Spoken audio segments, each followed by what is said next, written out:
Ghost Wolf, which I don't. I do sometimes, but... Anyway. I'm old when it comes to Twitch. What's candy? It's the thing I got in the back of my in the back of my minivan that I definitely own. But no, what's candy? It's stuff that you find in the adamantine spires. It's adamantine. It's the stuff that all dwarves want. What's my opinion on weed? What? Smoke weed every day? But maybe not every day, because that's, like, bad for your body? I don't know. Don't do drugs, kids. I can't drive, no. Because I'm legally blind, Dark Priest. Legally, I cannot drive.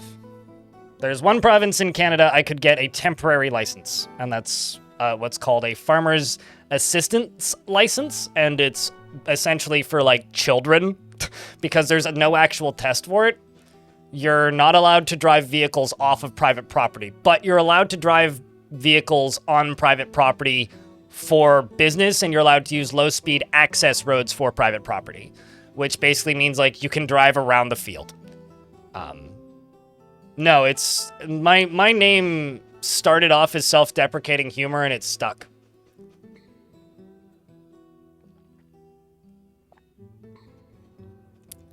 It's one of the reasons I am on partial disability, but I'm not on full disability because I'm self-sustaining and have a job, and I'm self-employed.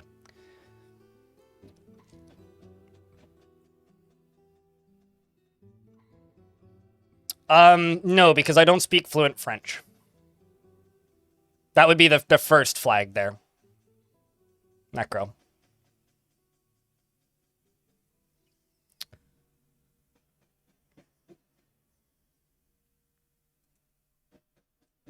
I don't think I classify as a bear in any context, Brian Burton in YouTube chat. YouTube chat, please click the like button, damn it. If you're not clicking the like button, you've failed society, and what are you even doing with your life? There's 47 of you watching, and 13 of you have liked the stream. What are you even doing? You can do better than this, YouTube chats. Twitch chat. Hi, friends. I stream on 2 platforms, and I prefer you watch on Twitch, because that's the chat I look at more and where I make the majority of the money doing this. That being said, if you want to open up the YouTube stream and lurk there and boost a view count or just leave a like, there's a link. And same goes to you, Yubtubs. If you are over here on the YouTube side of things and you want to support the channel because you like me and I don't know, there's a link. You could click on that and lurk there too and make the number go up. Also, I was in Montreal earlier this year and it was lovely. That's all I got to say.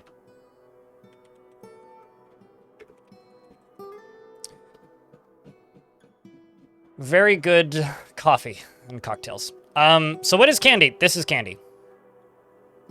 This is candy.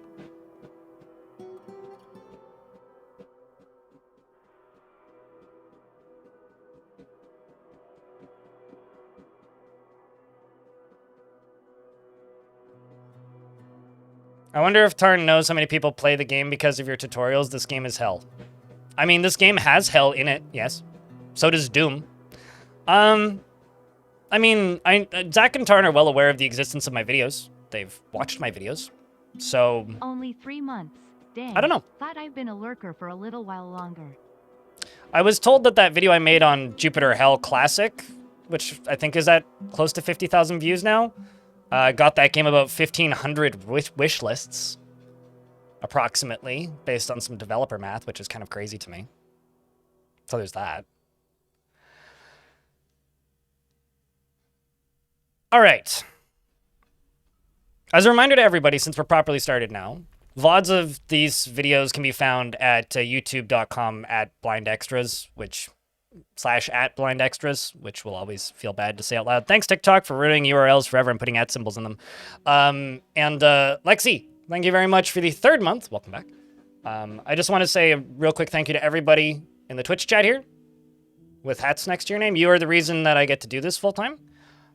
Because it's a tough world out there, and a lot of people in the entertainment industry are struggling because the world is in a weird state, and thus money is tight for a lot of people. So a lot of sources of revenue for people have dried up. I'm surprisingly doing okay, And I have to say, so thank you for that. So thanks for helping me do this full-time and keep this job. Finally decided to check it out. Oh, it's a good game, Kenji the Goat. It's a good little video game. You bought Star Sector because of my stream. I need to go back and play. I need to play more Star Sector. That should be on the list. But yeah, the other thing I'm gonna do here is I'm gonna throw a super chat goal. I think I forgot to do this yesterday into the YouTube chat.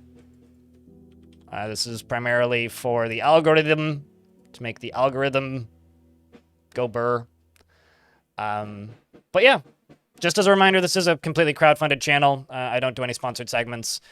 So everything that you see here is free of the standard sponsored advertisements that you see in a lot of places. So thank you very much for tuning in so far today, and we're gonna get to work. The plan for today is I want to mine adamantine and make gear for my soldiers with it. What we've been prepping for in this fortress for a while is digging too deeply and greedily, and then fighting what lies below. There's a ghost. With Mark's dwarves. Yesterday we began digging this. This is ideally going to be what we're going to use to actually fight what lies below. And I would like to pull off that fight in the next week.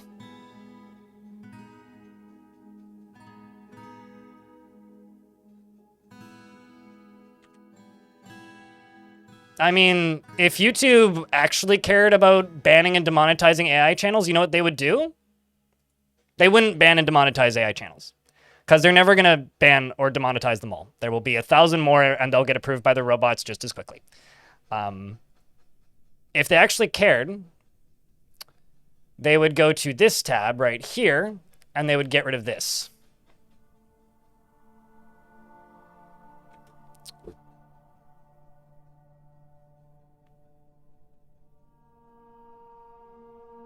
But they don't.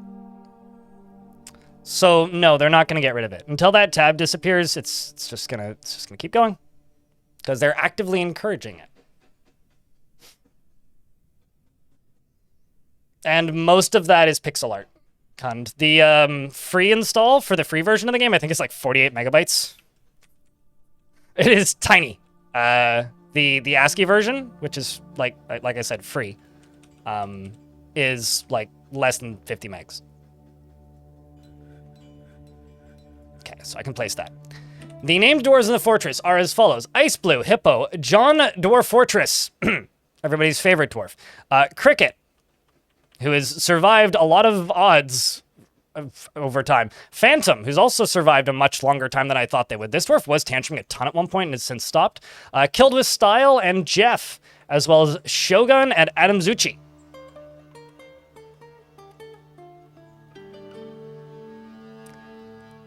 You know, Eggy Von Turbo, some things don't need to be said. And if your statement is, I will support you with Prime, but I won't support you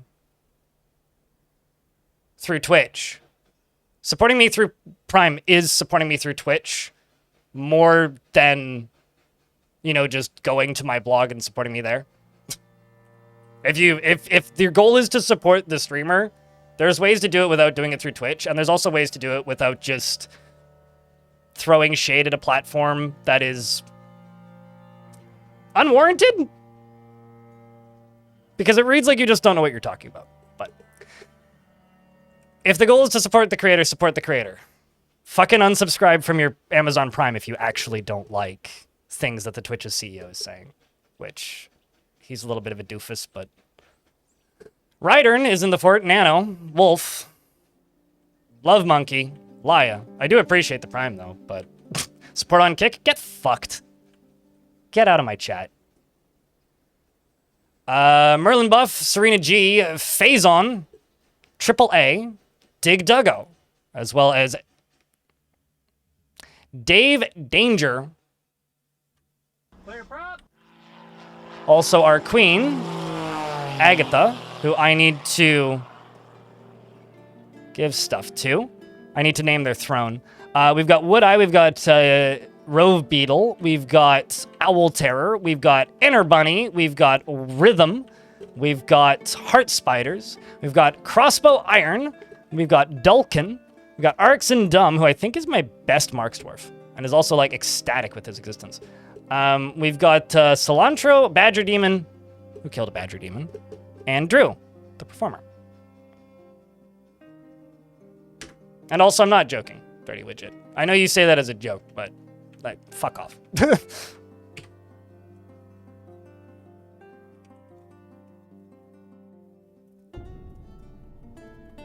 Maybe, you know, like, if they didn't actively encourage people committing crimes on their platform. Just popping it in before heading out. See y'all in mid-August. See you in mid-August, mate.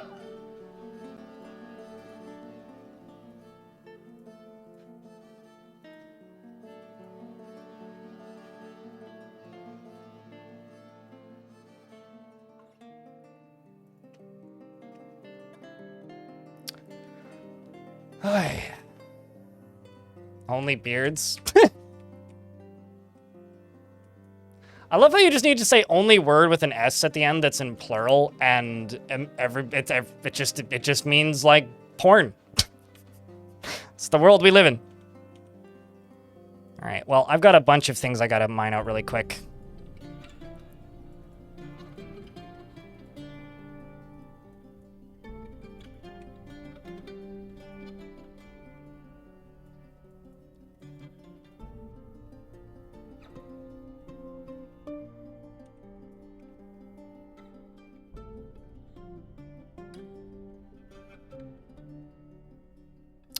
Punch elves, then don't redeem it. The goal and idea is that if you want something, you redeem it. Would you like to name something? Or would you like me to name something on your behalf? I'm not going to gift it to anybody. If you want it, redeem it. If you don't want it, don't redeem it. That's why I made it cheaper and more frequent. How much candy have we found so far? Oh, there's plenty. I haven't mined any of it out yet. There's a stack of like 3 bricks right there, and that's it. I literally just started. Okay.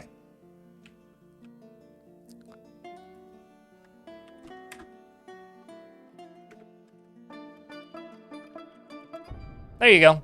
Very accurate description of your username. Although, to be fair, that is one of the most valuable items in the in the fortress. It is a screw pump constructed out of an artifact screw, which is the most valuable item in the fortress.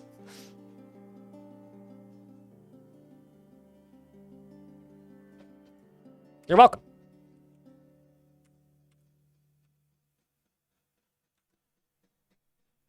As I continue to dig deeper.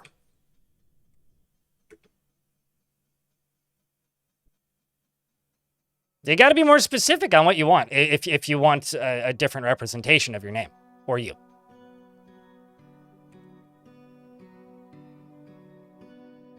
At least you're valuable.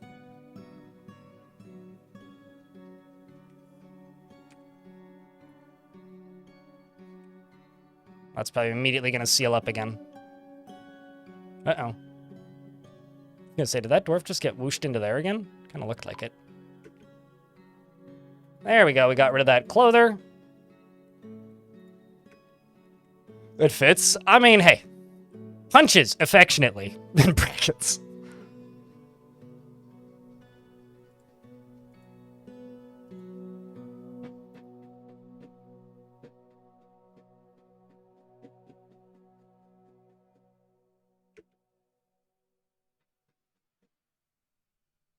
I'm trying to figure out why this moved.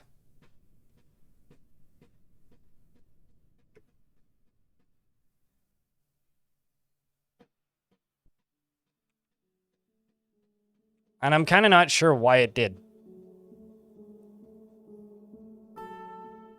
It's actually a little terrifying why that moved.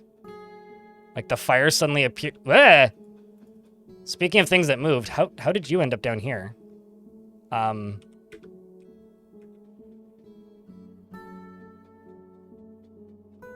goodbye, dwarf. I genuinely don't know how that happened.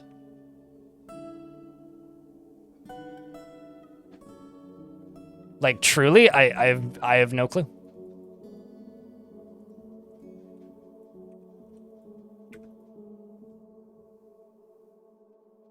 Like, did they try to path down into there?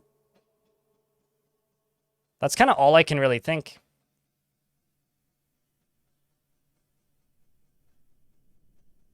And you don't know who it was? I mean, you find out in a week. But yeah, I don't disagree.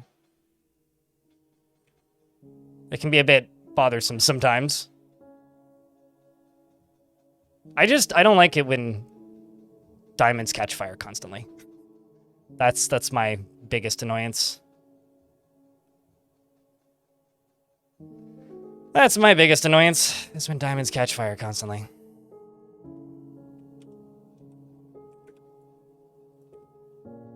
Alright, so this needs to be put out.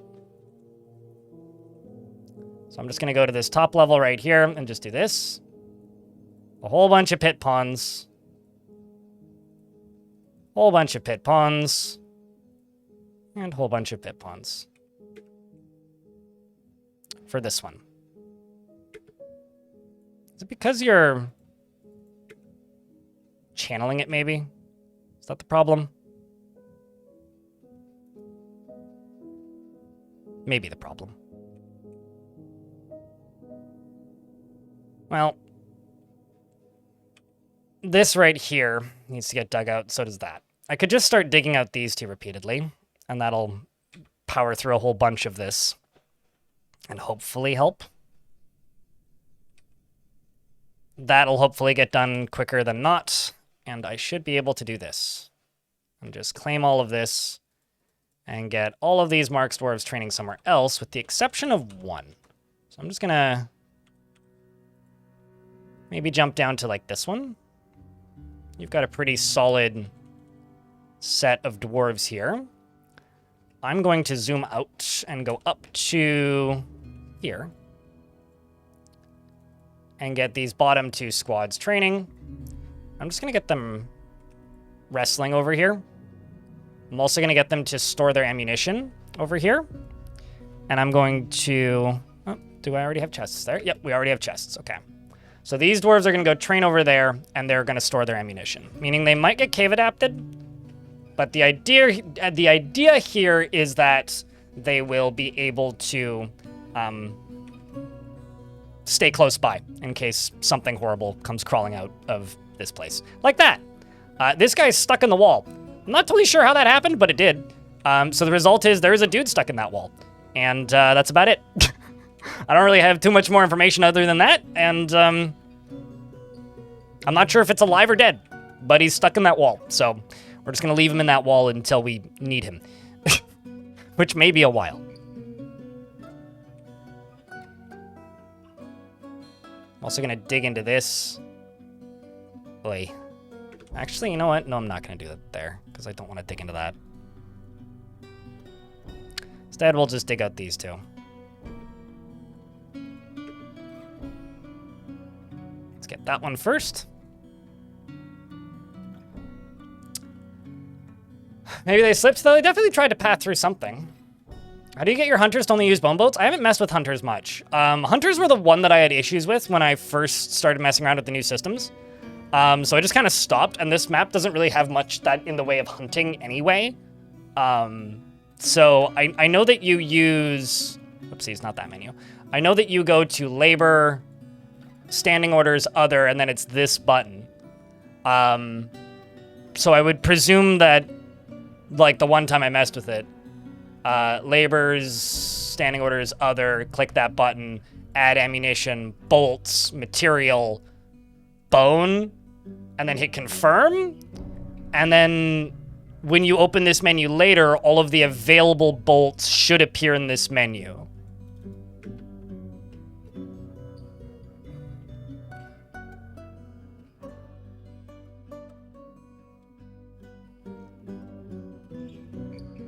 Also, YouTube folks, if somebody would like to name something in the world, type in a pickaxe emoji.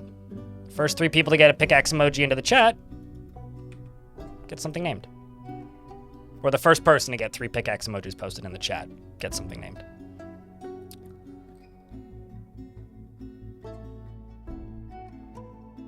Well, do let me know if you run into issues, and if you run into issues, also please post them in the Kid Fox Discord. Do let Putnam know. But yeah, so my plan for this fort is to ideally finish it by next week. Because I'm starting to get that itch of, like, wanting to generate a new world. I think, like, most of you probably know that feeling when you've played a fortress in Dwarf Fortress maybe for a little bit too long. And you're like, all right, some new stuff has come out. I need to try this thing. That's kind of where I'm getting to. I am really enjoying this fortress, and I want to see this project through to the end.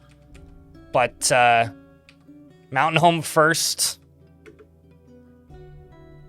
going to Hell second, is kind of the order of business coming up, so...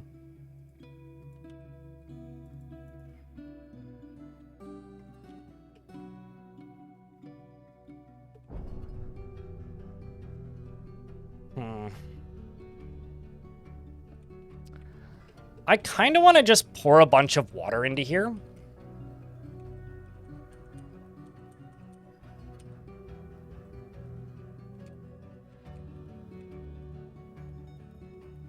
Like, just do another drop.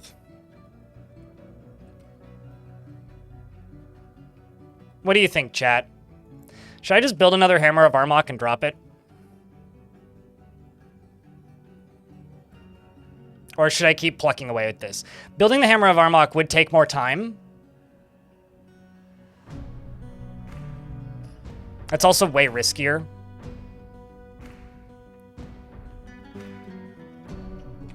I think, yeah, I think we'll do another hammer, but I'm going to safety up this place a bunch. And by that, I mean we're going to get a bunch of blocks filling in spots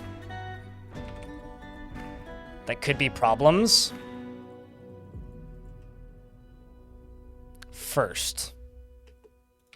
Such as, like, up here. And up here. So let's fill in this roof first, I think, is the plan.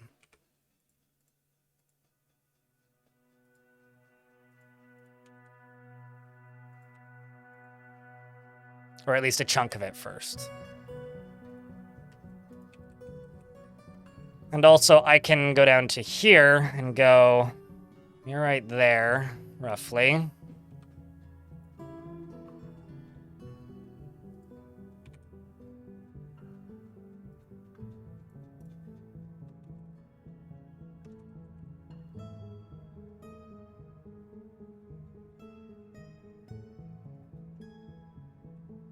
I don't need to make this as big as I've made it in the past.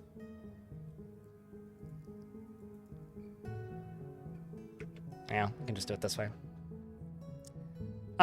It's when I basically construct the large floor and then drop the floor on them. That's how I refer to it. I think the original thing is just dropping something on a thing. Dropping a thing number 1 on thing number 2 from high up is an Armok's hammer. So take a thing and then drop big thing on other thing to crush thing is generally where the term comes from in Dwarf Fortress.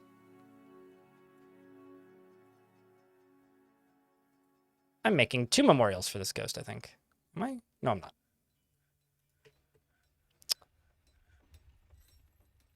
I'm also crossing my fingers and hoping that traders arrive in the next 10 days, because we're in early autumn. I'm doing all right, Boom Boom. It's hopefully not going to get too hot today. Construction's pretty loud again, so I've got the windows closed. But aside from that, doing okay, you know, getting by. Enjoying the summer weather as much as I do. By that, I mean not very much. But you know, doing okay. How about yourself?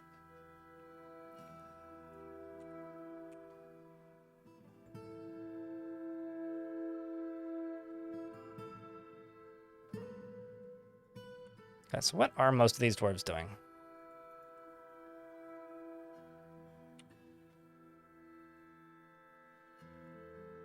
A lot of construction.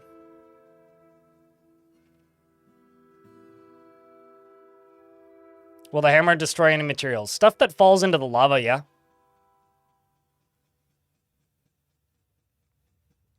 It's less of it's less of a destroys materials and more of a... Can I just... Yeah, actually, I can't just dump water in this. Fuck it, I'm just gonna dump water in this fucker. I'm just gonna do it that way. It's less of a it destroys materials and more of a... You can lose materials. Yes, the candy will be safe. It won't destroy any rocks or boulders. It'll destroy floors, but you're not gonna get candy out of that. It probably would damage gear, though. Like if there's an angel in the rocks, it would probably damage their gear. So I did tell the YouTube chat to post pickaxes. J24B, what would you like to name? Can you also be a corkscrew? I got tons of those. J24B's screw pump.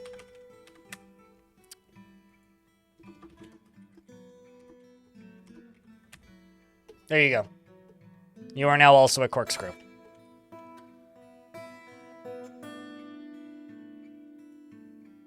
And you're ready to try something new? I mean, if you want to make a thing showcasing a thing, make a thing showcasing a thing. That's always got some fun to it. Another thing I can do in the behind the scenes, I can also chip away at this, because this is another adamantine spire, which, I don't know, maybe I'll dig through for fun, because it is, like, right here. And who doesn't want more gems?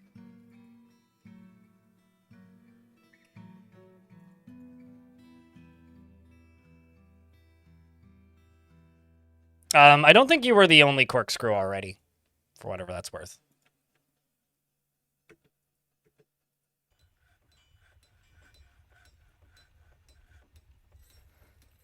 You just got here. What's the plans for the shiny stuff? Make gear for the dwarves in the military. Seal off the top up here. Seal off the sides and the bottom to make it as safe as possible. Then build a long tunnel right here, which I'm going to separate with drawbridges. None of this is ready to go. But separate with drawbridges so that I can seal the whole thing off. Then up here, I'm going to make basically Mark's Dwarf towers. And I'll make them here and here as well. So that my Mark's Dwarves can basically just shoot down into the below. And we've got dwarves arriving. So they can shoot down and fight things that are below. With the goal of defeating hell using Mark's Dwarves.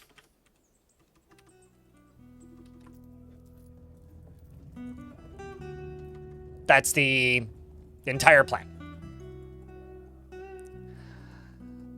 I don't know. Well, I mean, I'm going to start off with a candy throne, or an adamantine throne. I'll just use words. I'm going to start off with an adamantine throne so that we can satisfy the needs of the queen. That is like the first thing I want to do. The second thing I want to do is I would like to... Okay, these ones don't need to be sold. The second thing I would like to do is I would like to get like shields and helms done first. If I can. It kind of depends on how much I'm actually able to dig. If I'm able to get a lot, I'll probably do more. If I'm not able to get a lot, I'll probably do less. So it kind of... We'll play that by ear. Throne's the priority, I guess.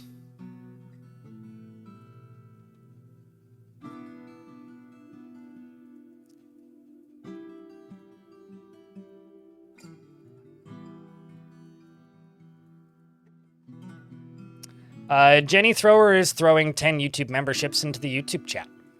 Thank you.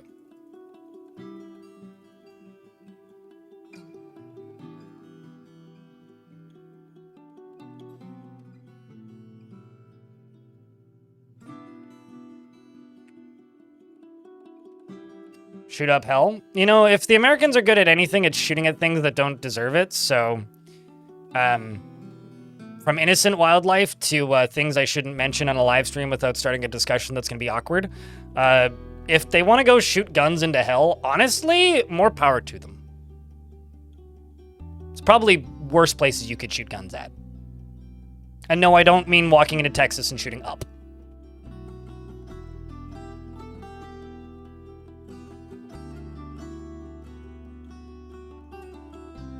How will this work if any of the clowns fly? We shoot them with crossbows, is how this is going to work. Why does it matter if they fly? I have baby skunks! Hey, chat. We gotta build your own skunk kit.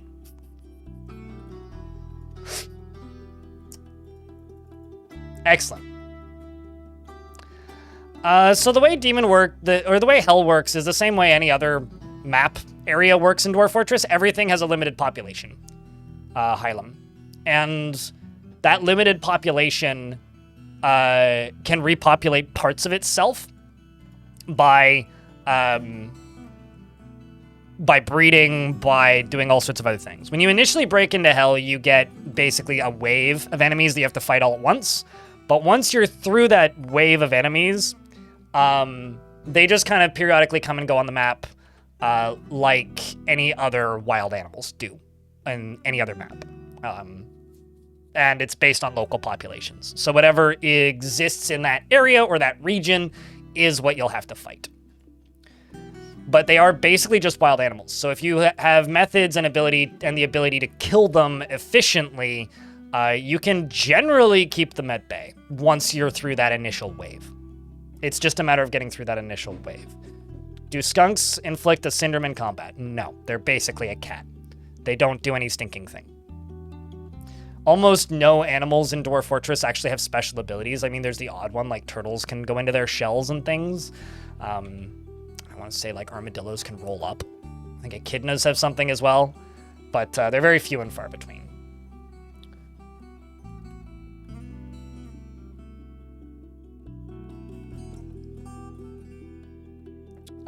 Question. Oh, hold on a second. I'm just gonna go get myself some more insulin.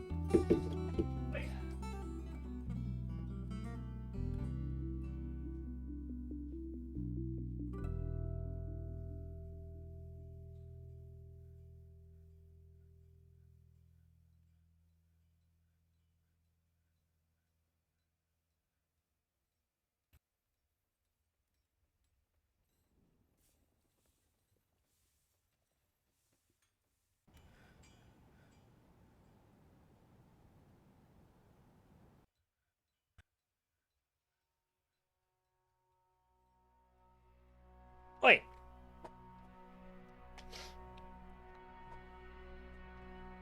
Feels like it needs a community mod? Sure. Like, the thing that I used to always describe animals with Dwarf Fortress is the only difference between a cow and a lion, according to, like, Dwarf Fortress, is a lion is a medium-sized a cow is a non-aggressive medium-sized animal with teeth. A lion is a moderately aggressive medium-sized animal with teeth, swords, and a mane equipped. So it has slightly better armor, swords, 2 swords, dual wielding in fact, and teeth. So if you get bit by a cow in Dwarf Fortress, it's just as lethal as getting bit by a lion. The only difference is one also has 2 swords. But they're both considered a medium-sized animal. And it's slightly harder to piss off a cow. I'm talking about in combat. Like, when it comes to abilities, like, cows can graze? Certainly. But, like, if you see a cow that isn't connected to your faction, they're not grazing. They don't have the hunger stat. So that only matters if they're tamed. If they're not tamed, cows don't need to graze. So here's another example. The only difference between a cow and a cow and a bear is basically, or a bear and a lion is basically the same thing, except the lion can climb, and that's about it. Yeah. A swordless lion. Somebody desorted that lion. Like, they are there's several different sizes of animals, and aside from, like, some are bigger than others, there's very little variance between them. It's kind of the beauty of a game like this. But You've definitely had a reanimated cat. Oh yeah, it's just like, you know, you take a horse into adventure mode and it kill steals like your first 100 fights. Because horses are like murder machines. So are cows. Skunk bombs would be neat. Yeah, like they just shoot miasma or something. You could probably do that, just like make them constantly rotting.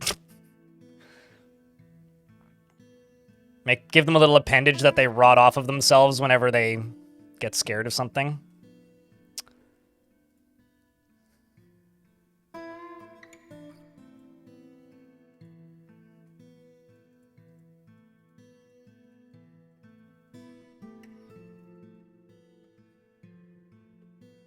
Just looking for these scrolls.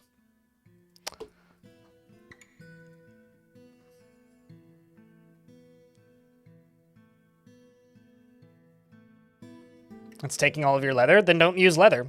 Use cloth fabric. Or silk. Or something else.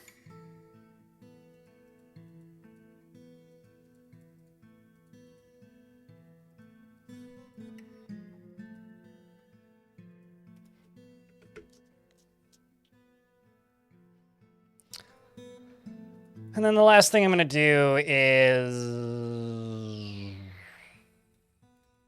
Man, it's kind of neat having scheduled coins, because I've just had coins getting minted constantly because my queen wants them and likes them.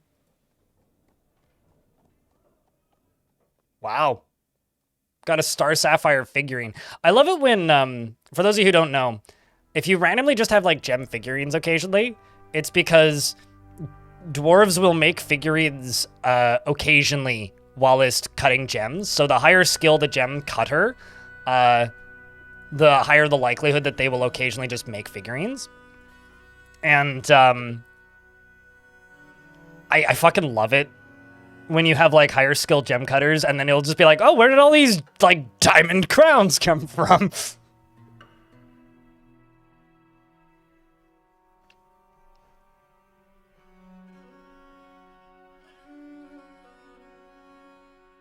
Give skunks deadly dust that causes nausea. I would say give skunks deadly dust that causes nausea in non-dwarves. And the reason I say that is I feel like dwarves don't smell great. Maybe it's just kind of a non-issue for dwarves. Like maybe give like giant skunks deadly dust that causes nausea for dwarves. Although I wouldn't say deadly dust, because deadly dust causes a knockback effect, which would probably cause some like blunt force trauma damage. So I would say just like a poison gas that gives mild nausea that goes away very quickly. Because dust has like that knockback effect on it that's like kind of brutal. A forgotten beast. Teo has come, a hairy serpent. It has a broad shell and it undulates in rhythmic fashions. Its lemon hair is patchy. Beware, it's fire.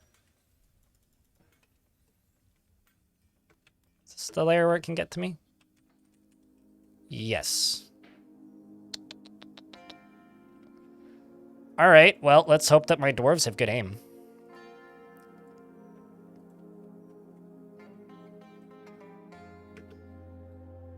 And everybody has shields.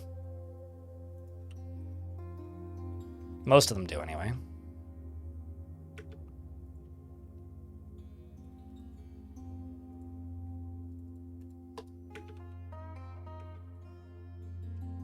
Ah. Well, they're going to bring item to depot. Well, I need to cancel all of these depot jobs. So what I'm going to do is I'm going to cancel this, set it for removal, and then uncancel it, which will cancel bringing all the items to the depot.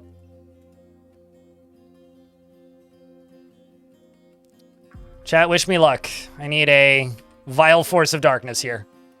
Or just a bunch of undulates, either or. Also, Pilot, how goes the adjusting to the new sleep schedule? Or are you just kind of screwed at this point?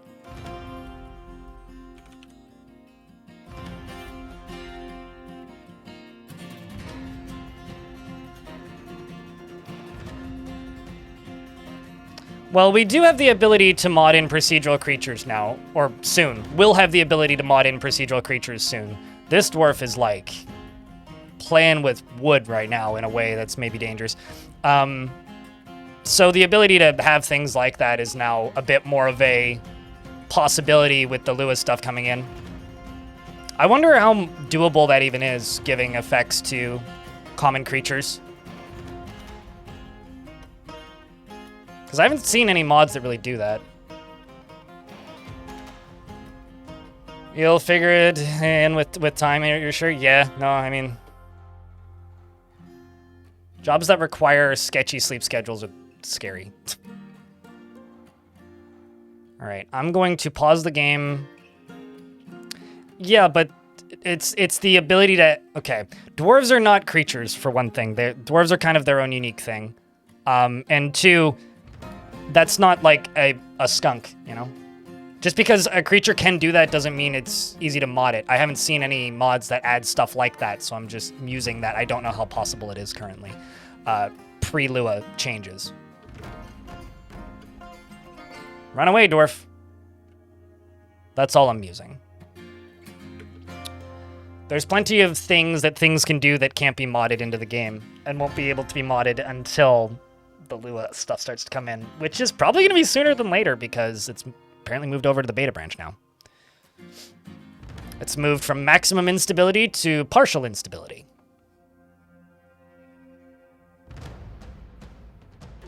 Just need 16 seconds to pass for these ads. It's like the same reason like you currently can't mod Forgotten Beasts. But once the Lua changes for the Raws come in, you'll be able to mod Forgotten Beasts and Vampires, which are all not currently moddable. So it's now becoming a pincushion and won't be a problem for us. That's the case. Back to work, dwarves.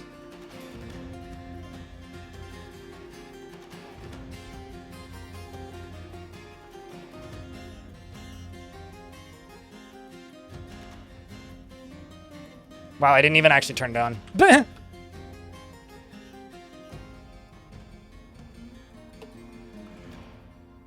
I'll take it. Rest in peace, Tail.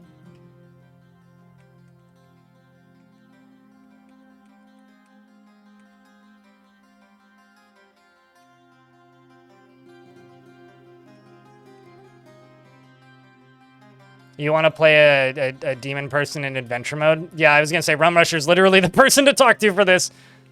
Rum Rusher is maybe the most knowledgeable adventure mode mad scientist out there. Like, period.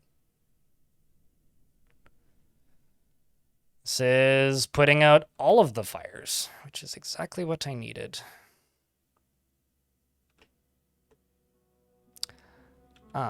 This may actually have been enough water already. I was just kind of thinking I would let this fill up so that I could do a little bit more, but I think I may just turn it off to get the frame rate back.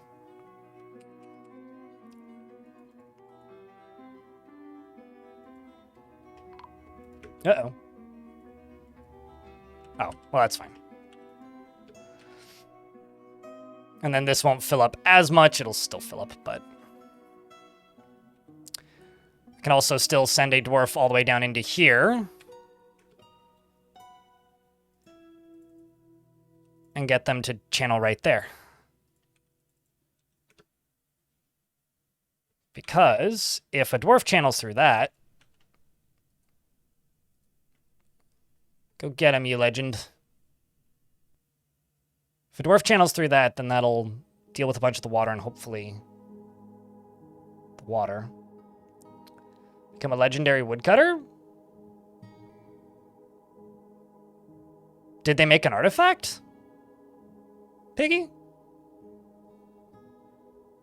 Crossbow dwarves have always been amazing. It's just a lot easier to make them amazing now. I don't kill coyotes. Also, they have the ability to aim more accurately now. Because before it was just they would hit them somewhere random in the body, which that's not how they work now. Or did they cancel the job? Maybe it got too deep.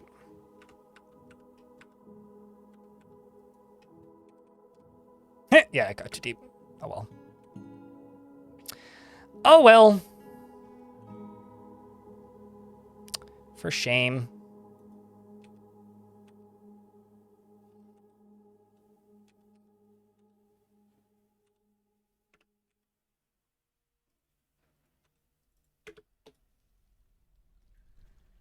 Can also get rid of a bunch of this lava pretty easily from the top here.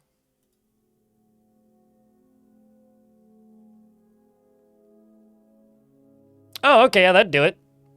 Although, wouldn't that make them into, like, a legendary wood crafter or wood worker, not cutter? That's weird that it's a woodcutter that it was the skill that he got. Like, that's actually kind of strange. Because woodcutting isn't a mutable skill. At least, I didn't think it was.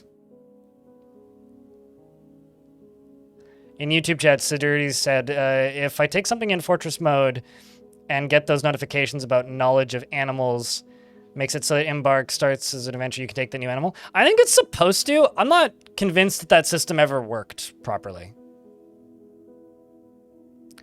What's my goal? Getting rid of lava and do what? My goal is to defeat hell. Woodcrafter. Okay, that makes a lot more sense. Fair enough. Woodcrafter makes significantly more sense. So thanks for the clarification there. But yeah, that's cool. I mean, it's always great when kids become legendary. I like it when they train up to, like, rarely legendary, but like higher tiers of skill without actually making an artifact, like just by getting into a strange mood. That's always my favorite.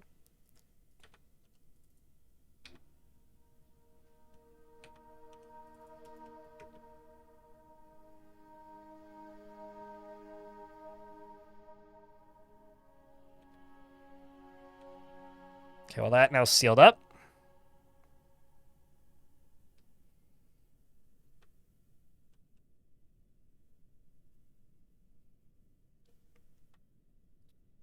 And this will be the last thing here. I can go over here. Seal out that. And these three right here.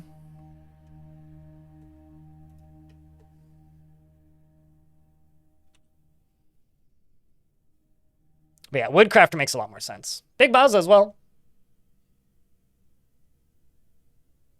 I mean, we didn't set the beast on fire. We lit it up.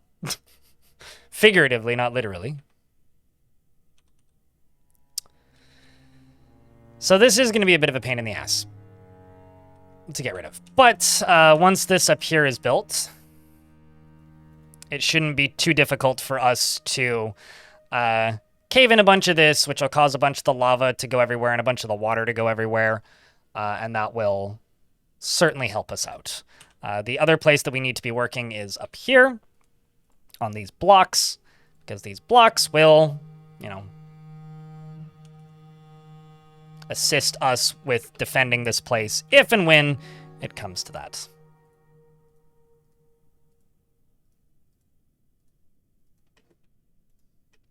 Although, I'm going to scroll down through here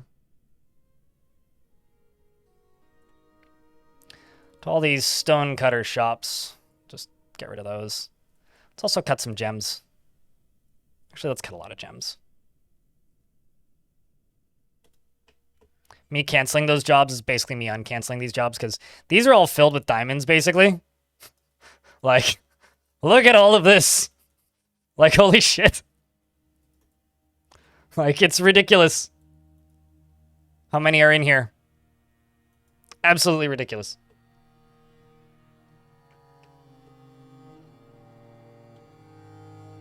Because they are likely to get greeted by clowns and die. Not if you know what you're doing. Thankfully, I mostly know what I'm doing. Mostly. The idea is, like, digging safely, so not taking any unnecessary risks unless warranted. Often it's difficult to not take unnecessary risks, but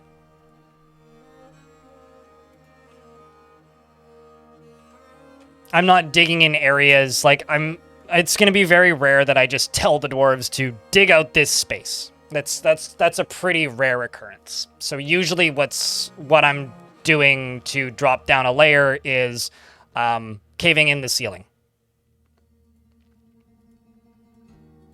And just making sure that there are stoppages and blocks and safeguards and stuff sealing things in and etc.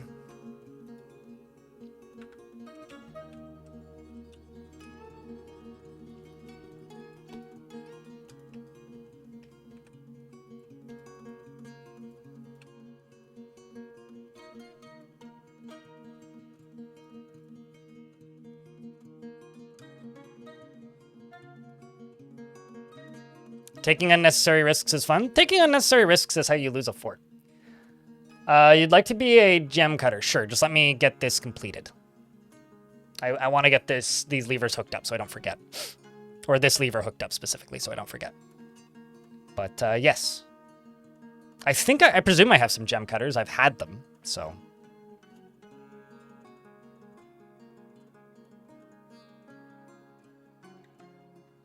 So after you save the, because under is filled with lava. After you cave in a ceiling to safety, go down, under is filled with lava.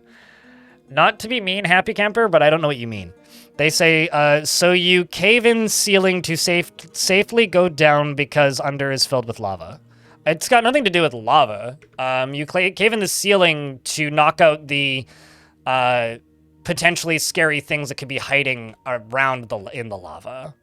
Or expose, I think, is maybe the better word to use here. So you're exposing possible threats, basically. Got a jeweler who is now 1 sock, 2 sock. YouTube chat. The first person to put 3 tree emojis can name an inanimate object or a dwarf. Personally, never is moved by emotions of others. Is stingy with resources. When on projects and refuses to expend any extra effort, he finds helping others to be very emotionally rewarding. He lives at a slow-going and leisurely pace, and he overindulges often. And he is somewhat uncomfortable with those that appear unusual or live differently from himself. He tends to hang on to grievances, and he can sometimes act without deliberation. He rarely feels discouraged, and he tends to avoid any physical confrontations. He works to square his natural tendency with his respect to martial prowess, and he is somewhat quarrelsome. He is bothered by this since he values friendship. He needs alcohol to get through the working day and doesn't really care about anything anymore. I said YouTube chat. He over here on Twitch, you guys have the advantage of being able to get the 500-point redemption once every 25 minutes. He dreams of creating a great work of art. And, but I'll, just for the attempt there, though, ICAS, what would you like me to name, what inanimate object would you like me to name after you? So, Xerdes, that's a palm tree, but I'll allow it. What would you like to name? He likes wax opal and clear glass, as well as armadillo shell, traction benches, ballista arrows, chimpanzees for their antics, the words of the silken watchful amethyst on the side of the velvet meadows when possible prefers to consume, tomatillo wine, and absolutely hates blood gnats. He's got a very long beard, which is braided, and his sideburns are clean shaven. He's got no family. His best acquaintance was dead, and he is a member of the Copper Coven and worships the god of gems and minerals. Wants to eat something good and help somebody.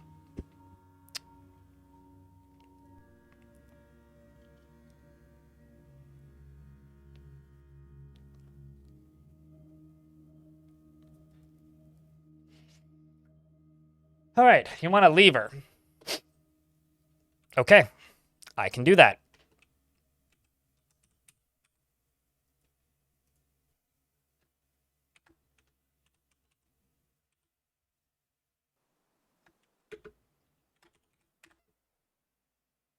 Thumbs up.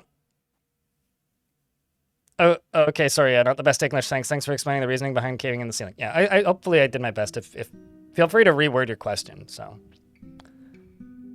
What is the best way to get rid of heavy aquifers? Go to the wiki and look at the diagram and follow it, or wait for it to freeze. It's kind of hard to verbally explain. But literally go to the wiki, type in heavy aquifers, and then follow the diagram.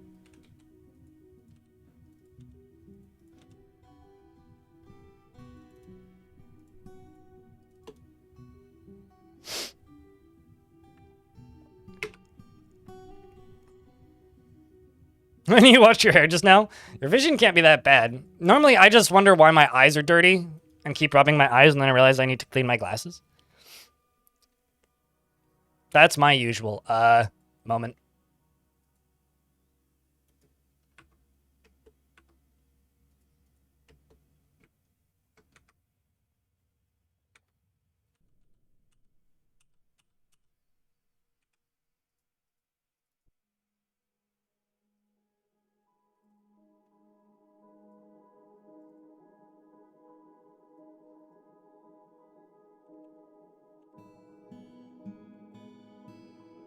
You're linking building trigger, you're making cloth hood, you're constructing a building, storing item stockpile, individual combat drill. I think I'm actually going to take one of let's say the lower squad.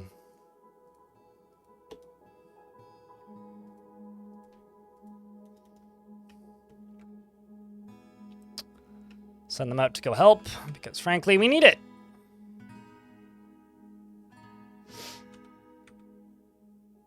So, chat room, I've been instructed by the brewery that I go to every weekend that I need to bring Zoomer slang every week as like a show and tell thing, because I'm the only people who speaks with people who are on the curve of language.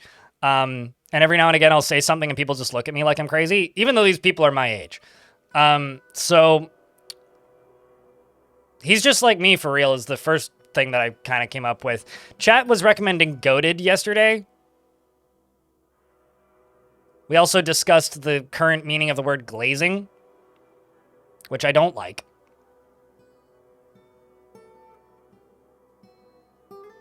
I don't know how Ohio is used in a sentence. I've seen people use it, but I don't really know what it means, to be honest. Like, I know it's like an exclamation of something, but isn't that more Gen Alpha? Zoomer speak Gen Alpha. Depends on what era of Zoomer you're from. The Riz? True, actually. I like the Riz. That's pretty good, actually. Felted? What? It's a number, and it's Stone's favorite number. I don't kill coyotes. I don't know what it would mean outside of that. Goated is a good one, but I feel like goated is like... Kenji the Goat, I think that your username means that you're biased in this one. Poggers? Isn't Poggers like more of a late millennial thing? You know, based... When people say based in my chat, I never know how to respond to it because I get one of two immediate feelings from it. Feeling number one, you're saying it ironically. Cool. Feeling number two, are you a bad person and do I need to set you on fire? There's like no in between. If you're saying it ironically or just like saying it as part of like, I don't know, this is based in reality or something and like the actual meaning of the word, then whatever. But like, I don't know. That is like the fastest way to make me like not trust you. Which probably says more about me than anything, but...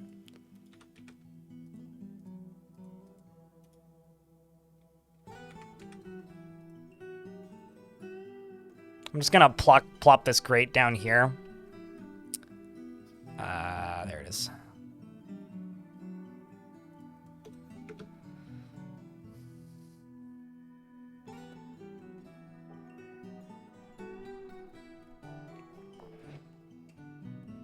Your 11-year-old nephew says Pog. I do like I think maybe the Gen Alpha or late Zoomer speak thing that I like the most is referring to a group of people as chat. I've seen people do that like just in the wild when there's like 4 or 5 people sitting somewhere and they'll just be like, okay, chat, let's go, and stuff like that. I also saw a parent do that recently. Although I think that might just be like internet speak leaking into reality to a degree. I don't know. I like it. It's like, it's validating because that's something I've been doing for the last 10 years, man.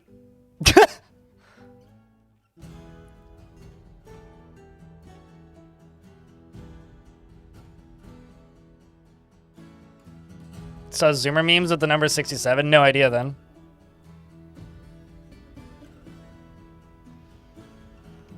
Hey, Stone, don't feel too bad if people start reusing your favorite number, because they've been making bad Friday the 13th movies as long as I've liked the number 13, so don't worry. It happens to the best of us and the best of numbers.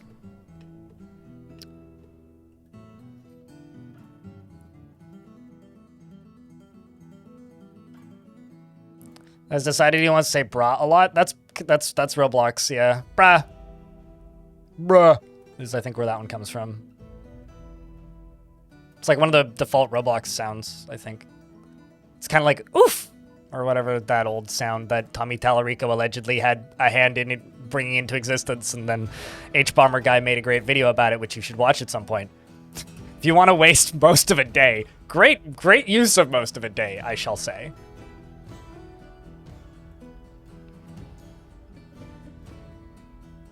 Used to censor the word noob. I remember being very confused as to why a game that I was playing censored the word grape.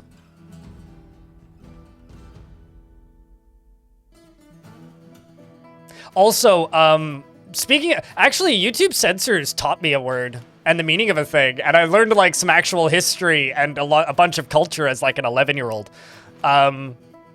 If you type in the letter K, that's fine, right? 2 Ks, it was also fine, but if you accidentally put a third one in there, it would censor it. And I asked my mom why that was censored. And I got a history lesson. That was a long afternoon.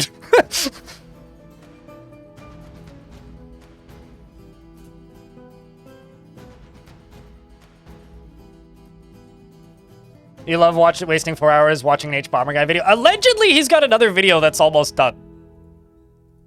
Allegedly. Allegedly. Yeah, no, but it's like I was a child. I don't know. I hadn't had the discussion of like systemic racism yet. It's been almost done since this spring, though. Raging Game. GTA V apparently has a censor word for grape. Oh. That's funny. It's because like it if you remove one letter, it's a bad word. That's why grape gets censored. In a lot of like bad censor checks. You'd think that we'd be able to put LLMs to use to like figure out the context of certain sentences so that we could like make better censor filters. You'd think that would be a use for that stuff. You know, I've never seen anything of Letterkenny outside of, like, billboard ads.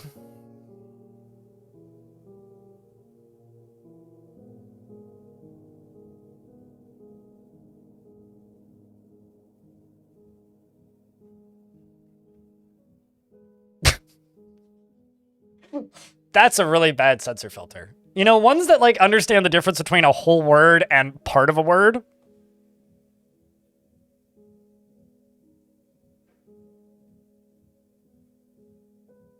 It all started with a game of blitzball. I don't think my parents know what blitzball is. I genuinely don't think my parents know what blitzball is. I'd be willing to bet money my parents don't know what blitzball is. And you know what? It's probably for them. I don't know. You know, it's kind of funny. My dad tells this story about when they got their first home computer, which was an Acorn Archimedes, for the 10 people who know what that is. And I remember that computer. I still have some of the discs for it. Kind of wish they still had the computer, but oh well. They got rid of it at a point. I don't know how or when, but they did. That old computer came with a video game. And the video game it came with was Demon Attack. I still have that disc. It's the first video game I ever witnessed being played. And I guess by that logic, the first video game I ever played. Still have that disc. My mom and dad spent a weekend playing Demon Attack.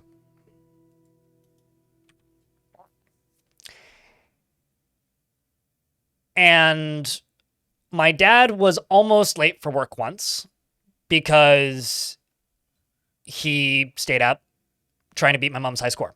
And he beat my mom's high score. And he stated after the fact that this is a really dumb use of my time. I'm not going to do this anymore. And I don't think he's really played a video game since. Like, it was literally just this is really dumb. Why am I staying up late playing this video game when I have to go to work tomorrow? And then, aside from that, there was a brief window where I got him playing Age of Empires for a wee bit of time, and he played it kind of like a city builder. And then I showed him that SimCity existed. And then it was kind of the same cycle, where, like, he got weirdly obsessed with it for, like, a month. And I can say for a fact he hasn't played a video game since he played SimCity 3000.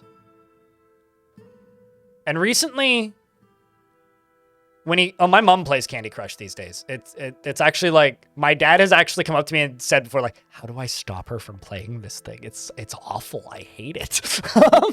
Like, my dad's actually been like worried about my mom a couple of times when it comes to Candy Crush. And you know what? I don't blame him. Like, Candy Crush is fucking scary. But no, I next time my dad comes over, I really want to show him Tetris Effect.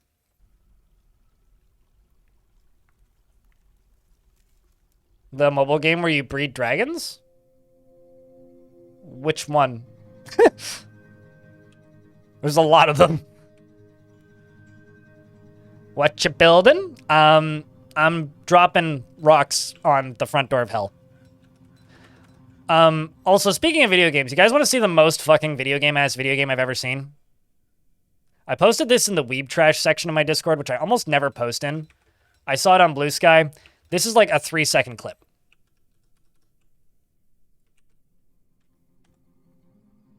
I'm just gonna mute it. I don't know if the music will get me bopped.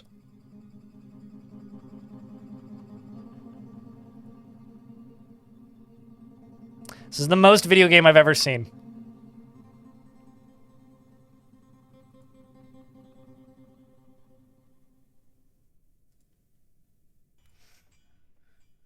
No, it's not the horse girls. And also the first comment on that is, bro, how'd you not see that guy? Sorry, my fat tits were in the way. Also, that game's a real video game that's apparently going into beta in like a week or something. It just looks like Fortnite, what anime girls in it.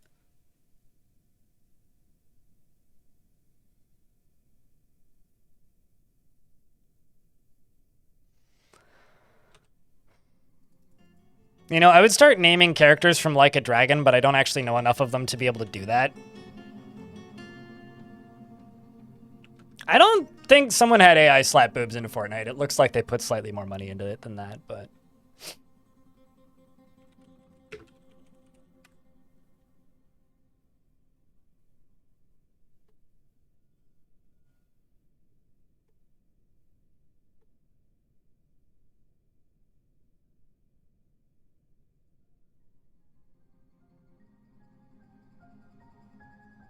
It's more UE6 garbage. That's more accurate, yeah.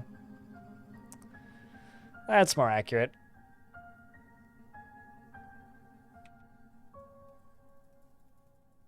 To me, it kind of looks a little bit closer to another game that I'm, like, now blanking on the name of. There was a... we're just throwing around shit. Don't worry about it. UE5 does kind of run like trash on a lot of people's PCs, so I fully get the general annoyance at UE5.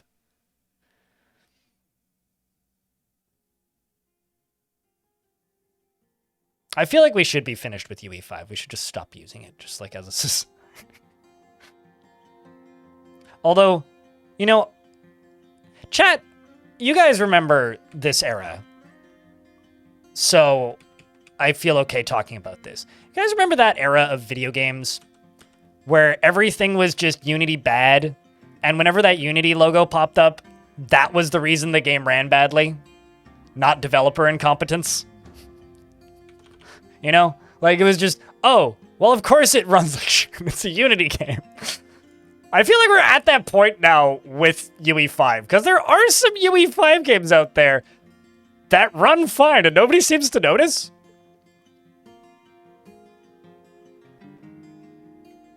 Which is easier said than done. No, totally.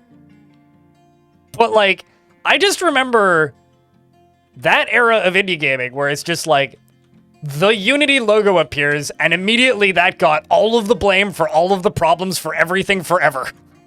Like, it was just a 2 seconds flat thing.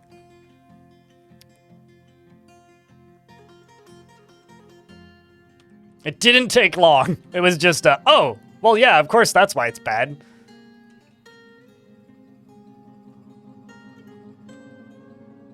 We've got a lot of building left. Just want to see how much I have. 77? I wish it would tell me how many of these blocks I have left in this screen. That would be nice.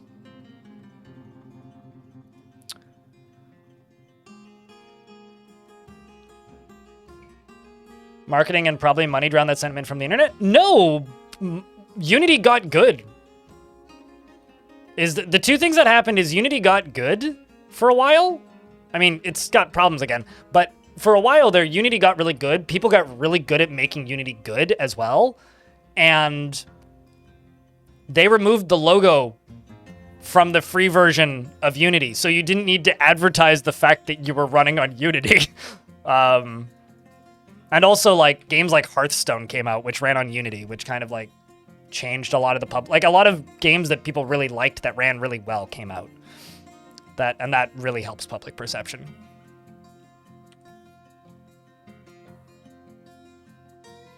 Turns out.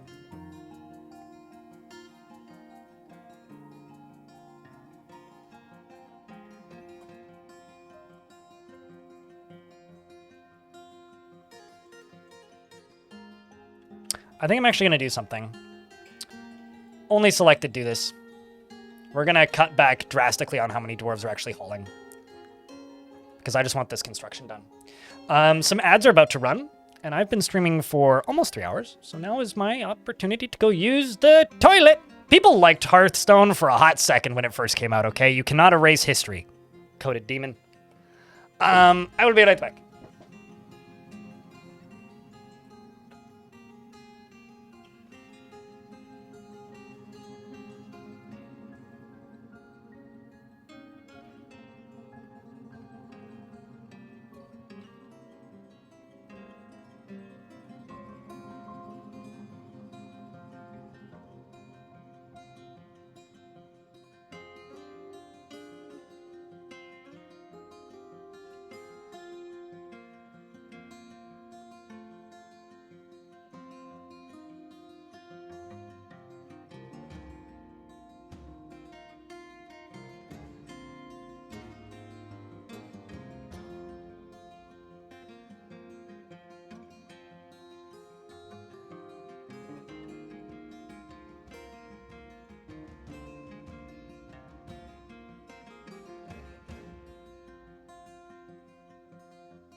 Good news, chat. About 30% of the road that they've dug up has been replaced with new road.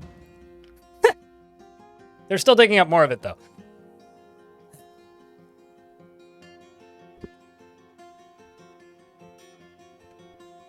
Me too.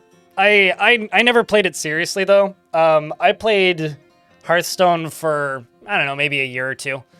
But it was literally just, I had a coworker who really liked it, who I worked with for around that time. And we would finish work and then get home at 6 in the morning or 6:30 in the morning, and then just like duel back and forth with dumb decks, and had quite a bit of fun with that. But the second I started spending money on that game, though, I kind of lost the joy for it.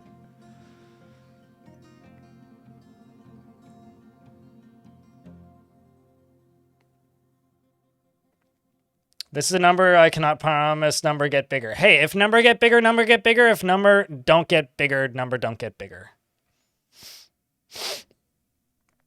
Also, Dark Dust in YouTube chat says, as someone in Ohio, it's confusing. I guess, like, you are behind in the stream, hey? We were talking about Ohio being a piece of slang, like, 30 minutes ago.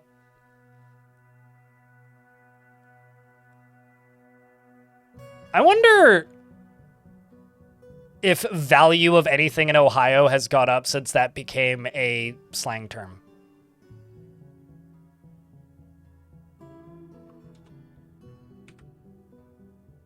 Like, do you think, like, internet slang helps,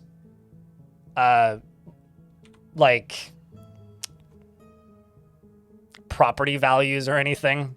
Because I kind of doubt it, but now I'm suddenly wondering.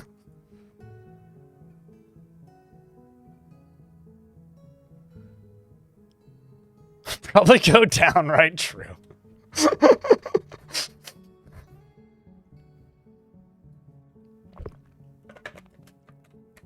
I feel like every country that's big enough to have something that's considered a province or a state, every province or state has a bad rap with another province or state. It's just that's just a constant state of existence. They are just pincushioning dudes. Be fearful though. The enemy are just as strong with them. I had almost an entire melee squad like obliterated by an enemy army because they had scary fucking crossbows. They just blasted me. Oh, my gremlin has joined the Rangers Guild. I want to have a Mark's gremlin.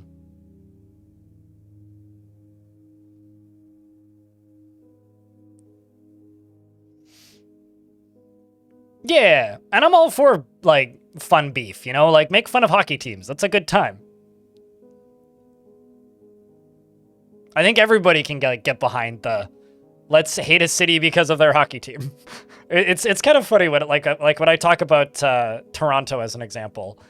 It's very much a, oh yeah, no, I make fun of Toronto. Until it's, like, actual problems that Toronto has, because then I just kind of feel bad. It's like immediately there's asterisks every time because it's like, yeah, no, fuck Toronto. I mean, their hockey team. Like, I actually kind of feel bad.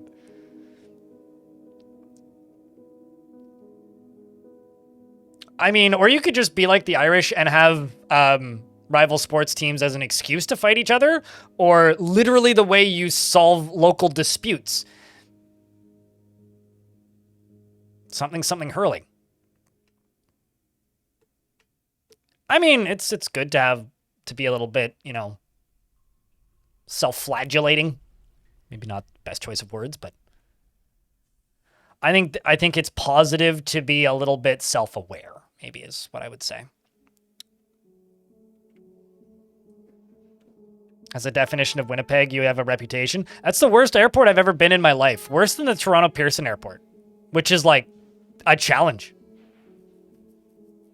But I don't know. I live around, so Blue11P in YouTube chat says that they're a resident of Winnipeg. So my little sister's soon-to-be husband, they're getting married in like a month.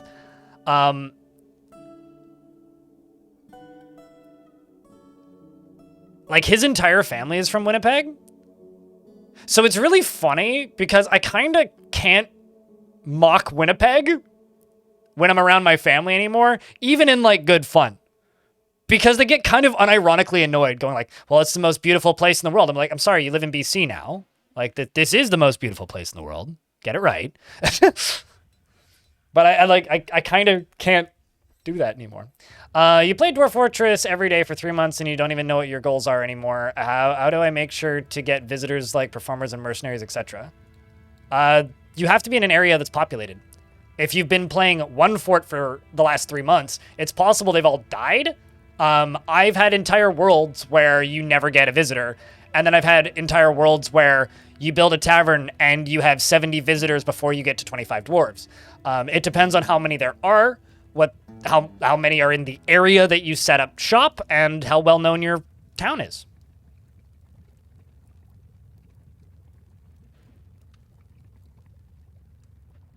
I think what happened, Blue, in YouTube chat, is his family has existed in Winnipeg and always speaks very highly of it, but he grew up in Seattle, which was where his parents moved to, very young, and has spent time in Winnipeg. So I think he associates Winnipeg with his grandparents because that's where they stayed and where he would always go for holidays. But yeah. That anyone would consider it beautiful? There's a lot of places that people consider beautiful that I just kind of go, blink, blink, blink. What the fuck is wrong with you? But, you know.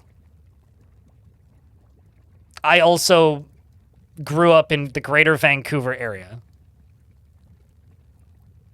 And it is famously one of the most photogenic cities in, like, North America, so.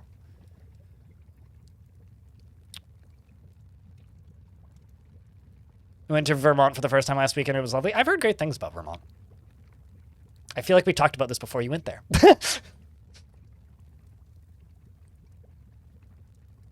Like to Frankfurt? That's very far away.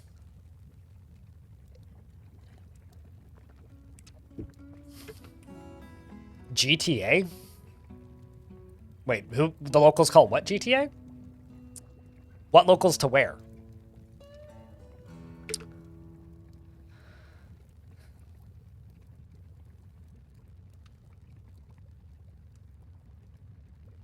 Oh, fair, sure. I've never heard anybody refer to that as that, but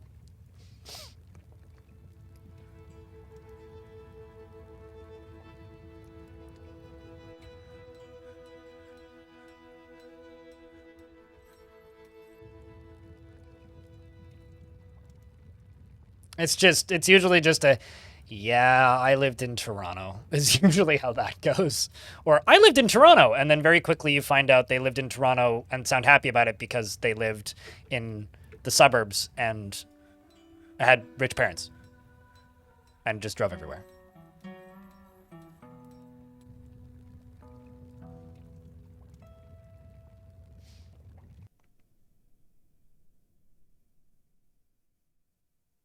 Yeah, I can't speak to Europe much.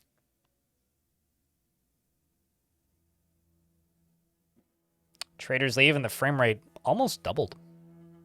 We're up to 51 frames per second currently, which is pretty good.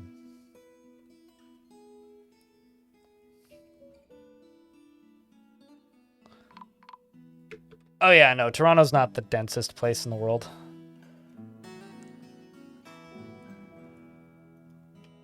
There's kobolds in my fort.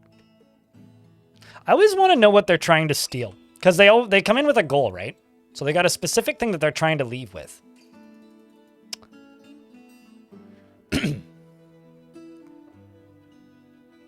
Although if we're talking about all of North America, doesn't LA have a bigger population than Mexico City? Or am I like wildly misinformed? Unless we're not counting LA as a city. Which, fair, but it's like 150 cities in a trench coat.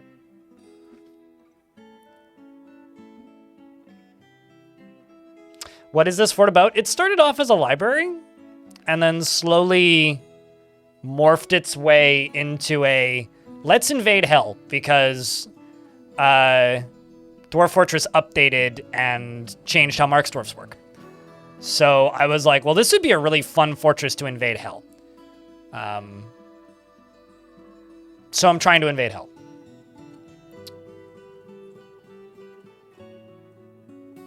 Does it? Oh, okay. I mean, now I need to go look up the population of Mexico City, because...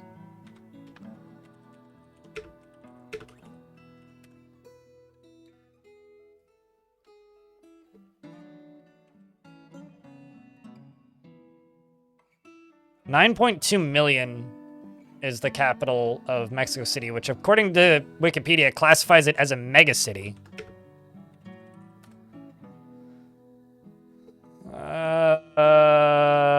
Whereas LA metro population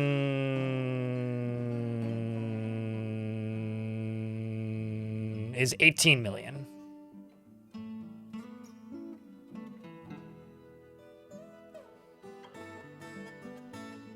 Anaheim has a population of 1.295 million. Oh, sorry, 13 million. That was the average GDP. No, 13 million is Anaheim. And probably 17 million cars.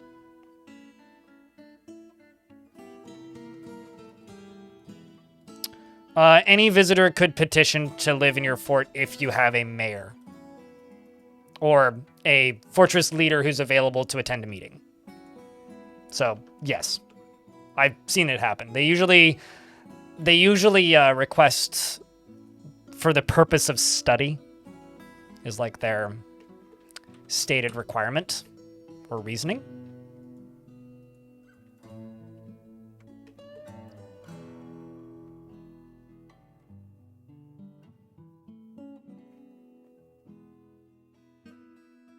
Then what numbers are we looking at though, Captain Barcode? Because Wikipedia claims that LA is 18 million.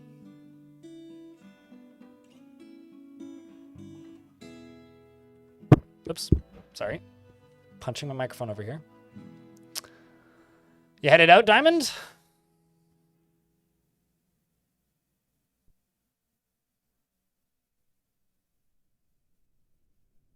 Yeah, it's usually just the YXX. Sheep herder. Oh, okay. It read like you were tuning out. I think my Twitch chat just disconnected. Yes, it did. So my bot is still connected. Bot is still connected. Not the city itself. Okay, well then I don't know what numbers we're classifying as a city now. Also, it appears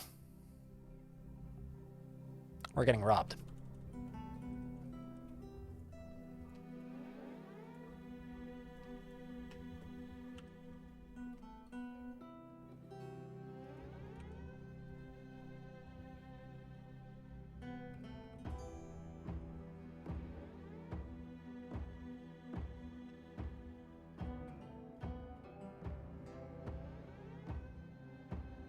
So there was a goblin that killed a forgotten beast during a siege, and I made a statue of him and put it here. No. So I'm really curious to see what... And then we killed it later over here. I'm really curious to see what that goblin's image ends up being.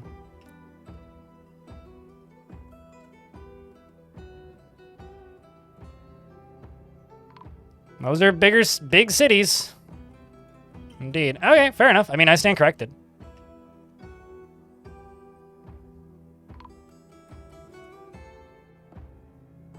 Bonk. Just wanted to actually get rid of some of these thieves, you know? Got one of them.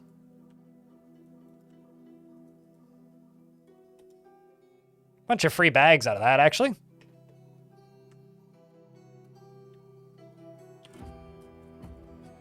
I mean, I used to live a 45-minute train ride from YVR. Now the nearest airport is Victoria Airport. Which is a weird airport, because it's not technically an international airport, but because it's, like, the pathway to the capital of the province, it's kind of operated like an international airport. Like, it's got a lot of frequent hopscotch flights with direct connections to, like, YVR. So, it's actually a more useful airport than it seems initially.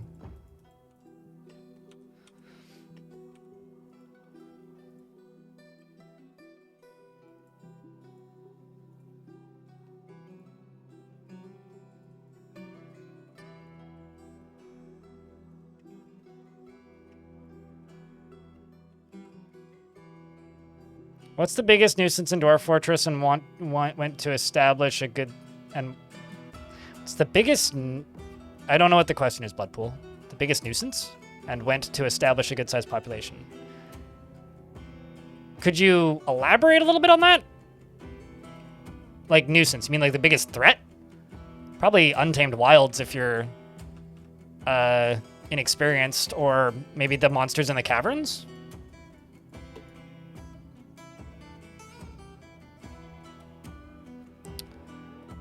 Dude stole a plane from there yesterday and flew over Vancouver Airport yesterday.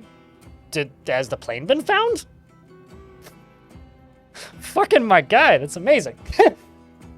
But also, that's terrifying. What the fuck? Well, it's more a higher fort. Well, yeah, I guess population factors in.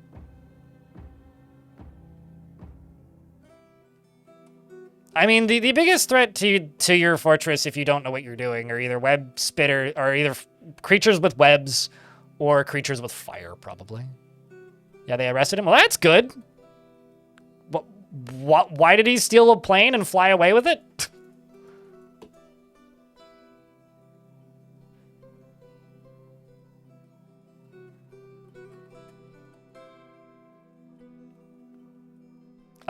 When I first played in Untamed Wilds, because YouTube chat says I thought Untamed Wilds sounded cool, and got murdered several times during your first playthrough attempts.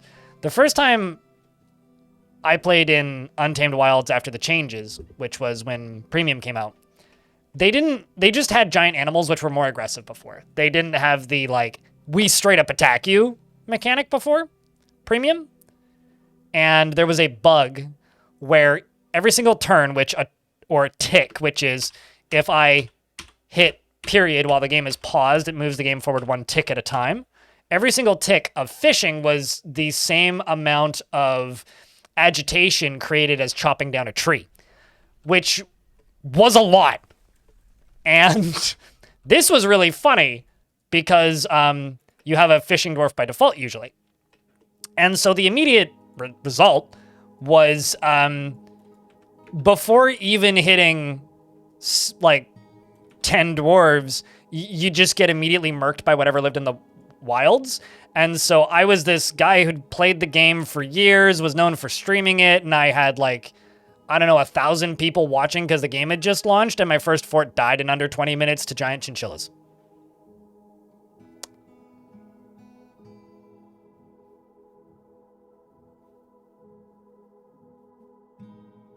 Yeah, but every single doohickey with a phone can, if you fly that low. Too much Microsoft Flight Simulator. Yeah. Well, as long as nobody was hurt or injured, I feel like I would have heard it on the news if they were. Then I can happily laugh at it and be like, that guy played Grand Theft Auto IRL. But that's also kind of scary. I don't know. It is a very small airport. I'm not too surprised that someone was able to steal a plane. Like, you could just kind of walk across the highway and like walk up to the airport.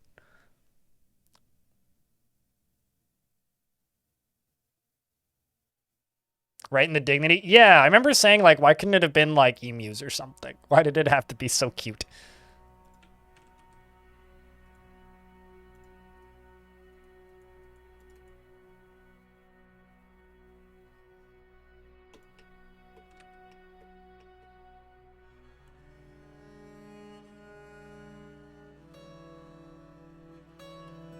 High-vis a clipboard, or just, like, run quickly because it's a very small airport without a big fence around it.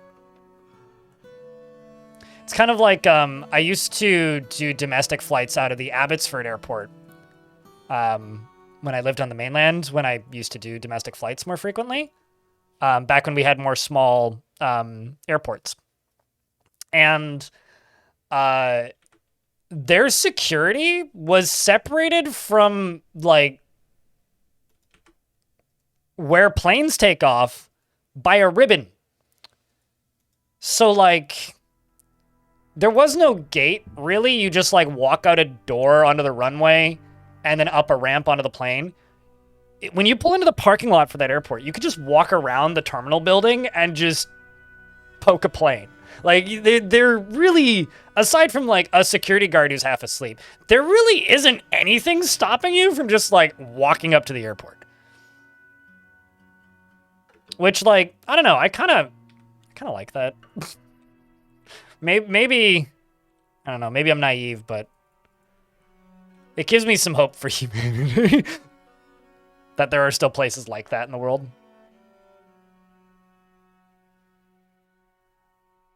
Yeah, I mean, like, a lot of the... Like, when I'm flying on a budget, that used to be where I would fly out of. These days, I'm a little bit more diligent about using my credit card and saving up flight points so that I can get nicer flights.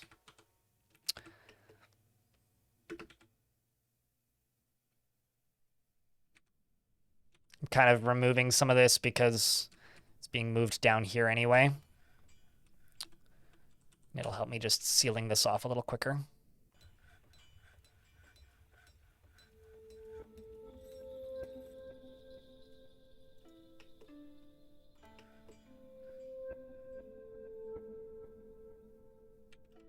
I don't even mind red eye. It's red eyes with layovers that are long, or even like just any flight with a layover that's long. Because like if you're traveling somewhere for work or for non-work, I don't like wasting time traveling. It's one of the reasons why like I'd rather not travel and just take time off if I'm gonna take a vacation or like go somewhere close. Because the second that I'm traveling, like this is probably different in Europe when like, you know, distance is trivial. But like when you live somewhere that's as big as Canada or the US, it's a lot harder to justify going somewhere because it's like, okay, so it's gonna take me 17 hours total to get there. It's like, that's there's a point where I'd almost prefer to just not. Yeah, well, then it takes you 2.5 weeks to get there, enemy.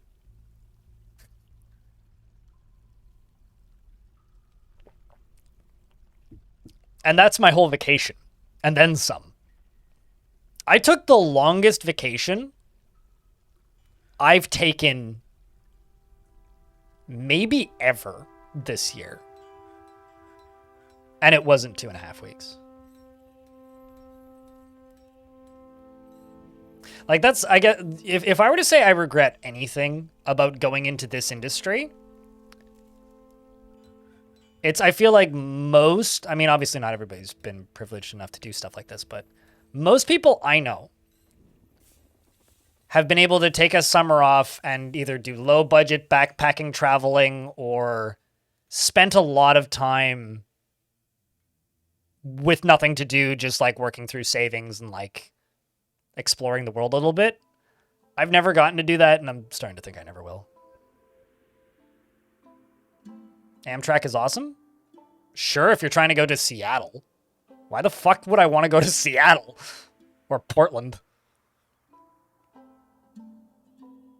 No, I get that. But, like, I don't know. I've worked full-time since I was 16. And then I went from working full-time to streaming full-time. And the job that I worked full-time at would, like... I wouldn't take the vacation time, because if I did, they wouldn't give me my hours and they'd hire somebody to replace me.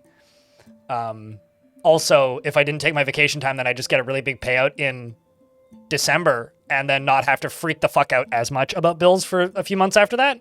So I don't know.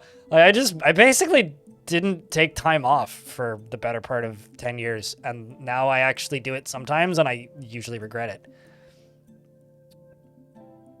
Oh, I know. Like, I'm well aware.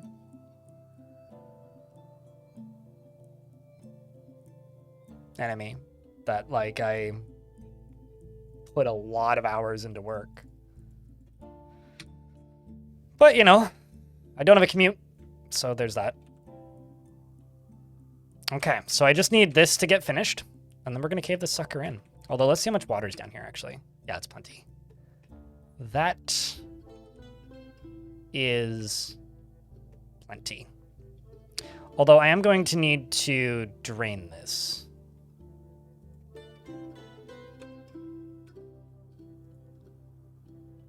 So let's just get this ready to be drained, even though I'm not going to drain it just yet.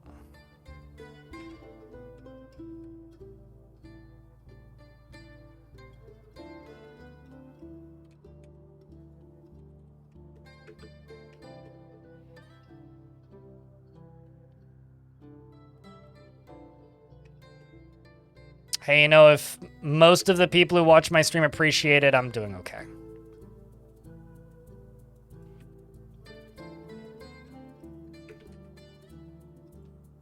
Some people will never fully appreciate it, and they're probably just jealous.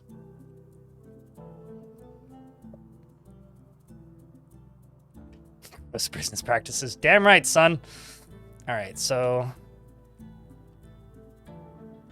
are all upward slopes. I'm just making sure there's no downward slope over here. Just checking for ways in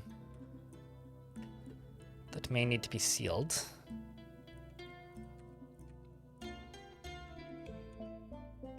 That seems to be all of it.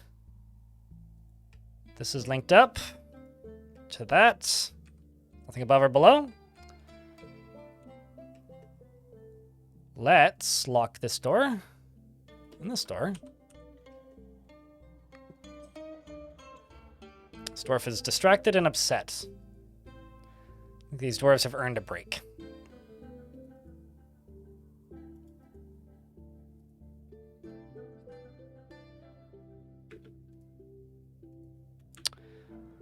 We just need this to be done.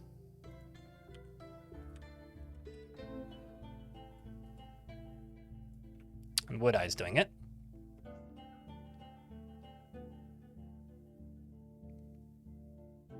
Enjoy it, Punches Elves. You've probably earned it.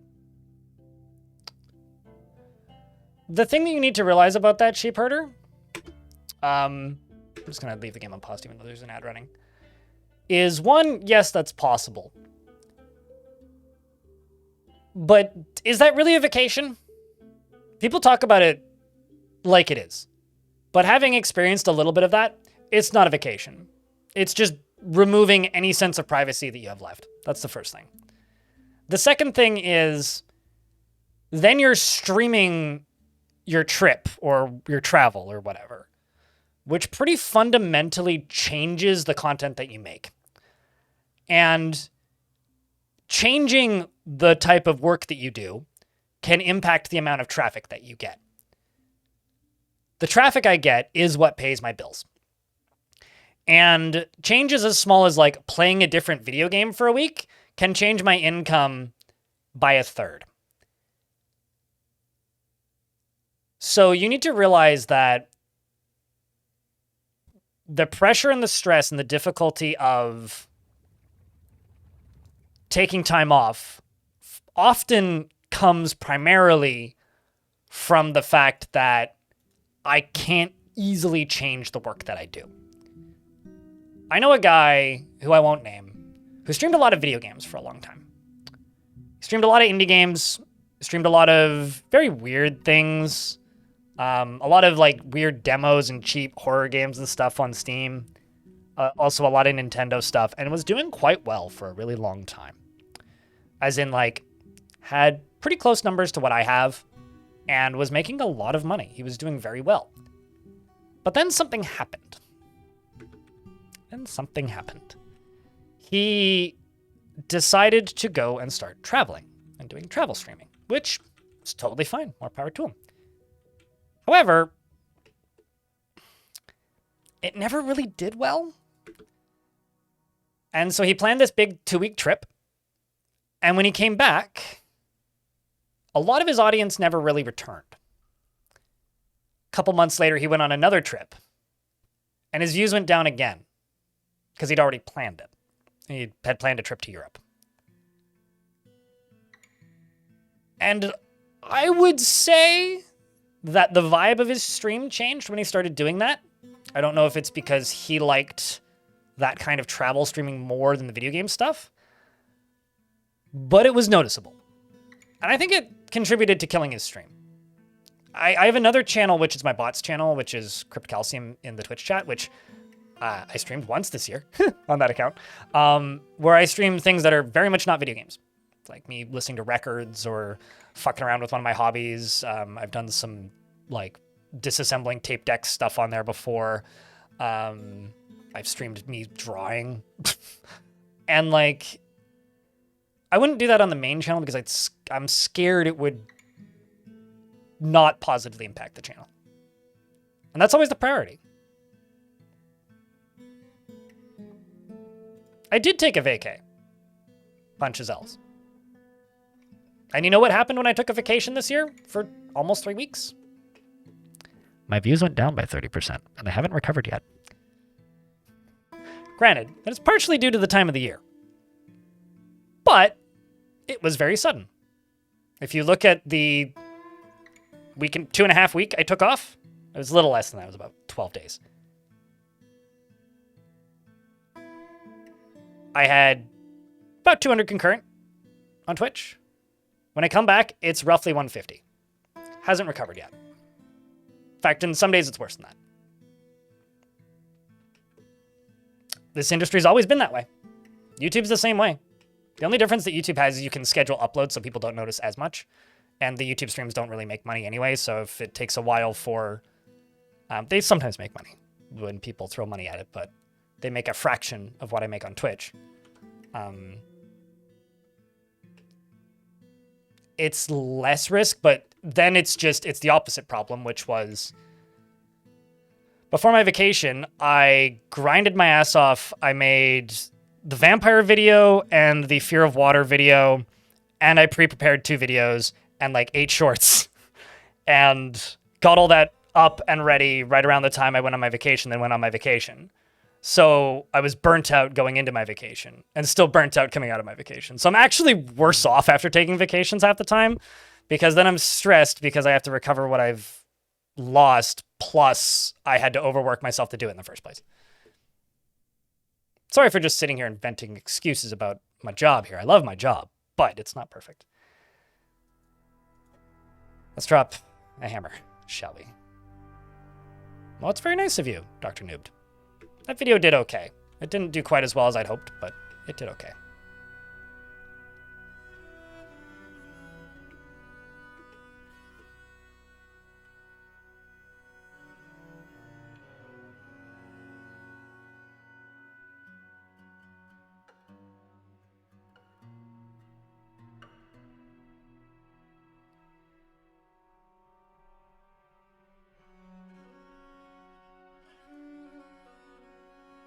You didn't take a vacation for the first 8 years. When you did, you broke your toe just before, so you went on sick leave instead. Then I thought, why the hell am I trying to take another vacation? And went on another 4 years of that one.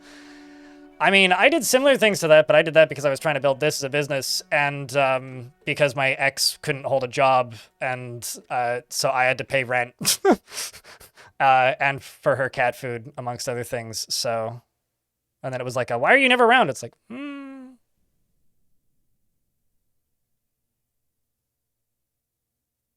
I wonder.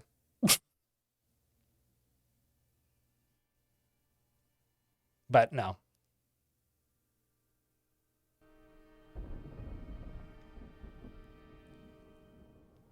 We're all helping make rich people richer. That's part of having a job, unless you're fully independent, which I'm not.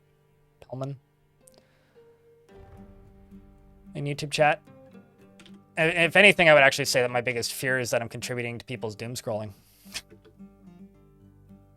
Okay, so this dwarf is going to go pull this lever. We can get some lava and water now if you like. Now let's zoom in a little bit. Work with Bo, thank you very much for the 7 months. Sometimes we need to vent about the world and a job, but happy 8 months blind. Thank you for all the tutorials and fun stories. Appreciate you, man. Hope to provide more. So that didn't trigger anything negative, which is interesting. But oh boy, that made a mess. That is fascinating. And it just made that giant block of obsidian appear there. That's kind of wild.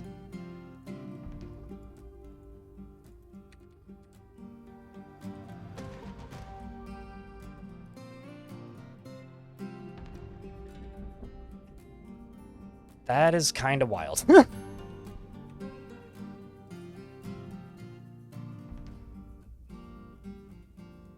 No, I put the water here, and then I dropped a bunch of rocks on it, which just created all of this obsidian right here.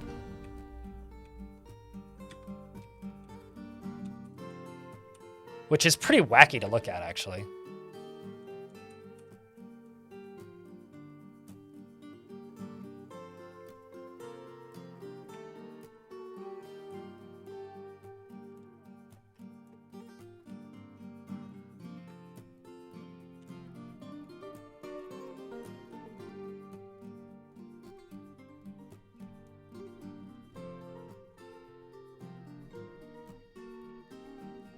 Let's just go like right here.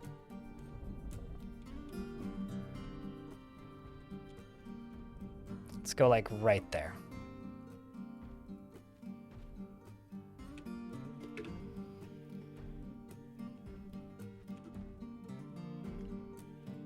I'm just gonna turn hauling off for a little bit.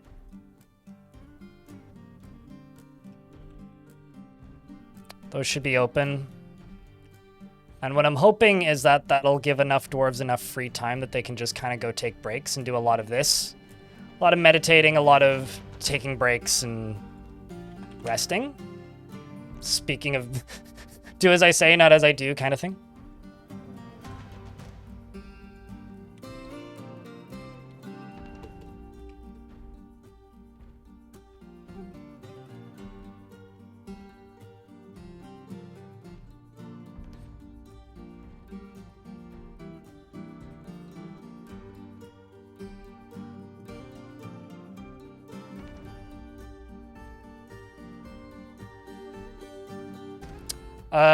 The latest was Urist had it, and as far as I know, played their segment. And I think they're done with their segment. They did it in 3 like 1-hour streams. I think the VODs are all on the Discord.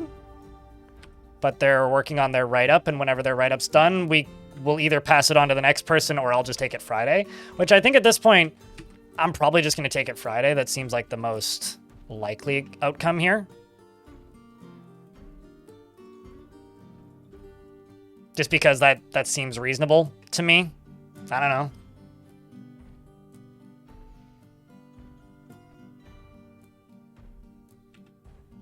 I mean, Disney is kind of ridiculously expensive by design.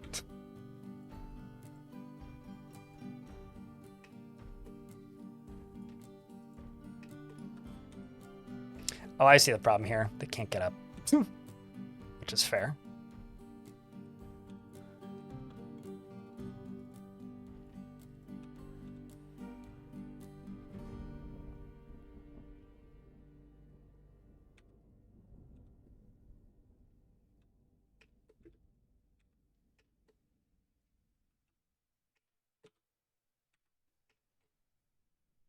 And then, you know what? This I will set to priority. You know what? Actually, I will just get rid of this. See if they go for this now. Oh, I see the issue. I think all the stairs got destroyed. No, they didn't. Okay. Just 2 of them did. Which is kind of crazy, actually.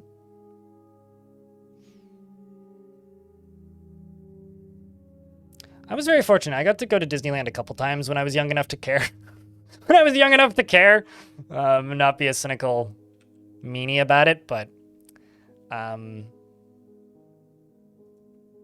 think even by the second time I went, though, as a little kid, I was kind of done with it. And then I think the last or one of the last vacations I went on with my ex, we went to Disneyland. And I paid for the entirety of the trip and had a way worse time.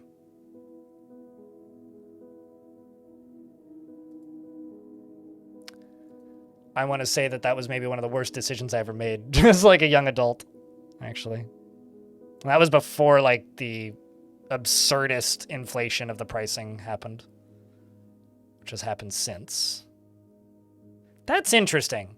Did you guys ever notice that if you go to designate something over top of water, it gets rid of the water number? That's wild. I'd never noticed that before. That is wild.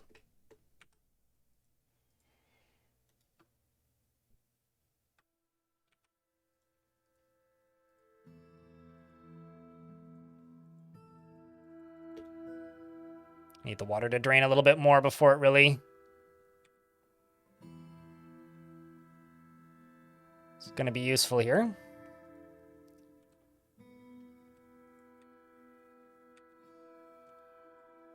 Oops, let's do this at priority 1, not priority 4. We're going to dig down to here. And then I'm going to dig to here, and then I'm just going to chisel over to there.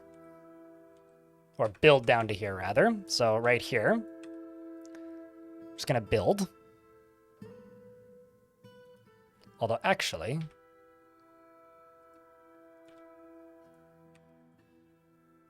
let's dig down here, and then down to there. And I will construct in here. Also going to dig out all of this. Inside of here. Because this... will allow me to start draining this water out.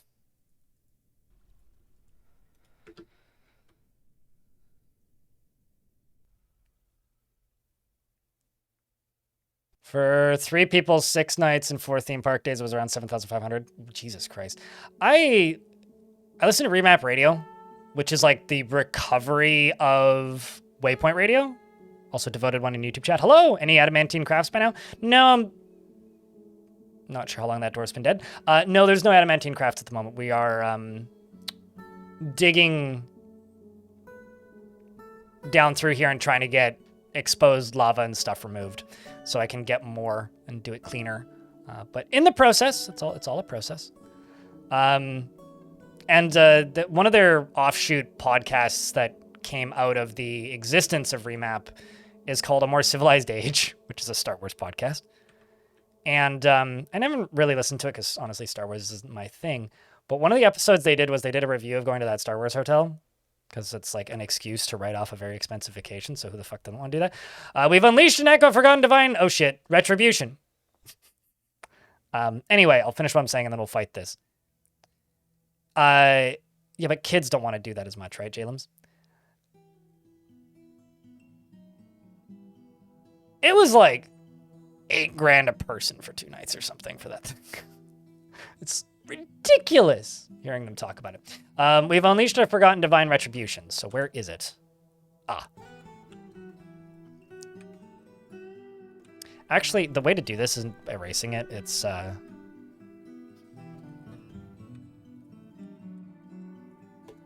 change them all to blueprints. So it's a Solon's warrior swordsman, which is a scaly humanoid. It has 2 short horns. And it bellows and croaks and cheers without pause. Its olive scales are oval-shaped and overlapping. It was created by the dwarven goddess Solon and was part with Chaos-Warren fortresses.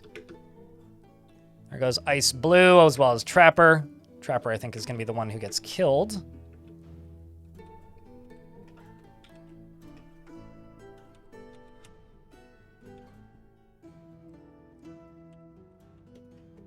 And I wonder what it has equipped.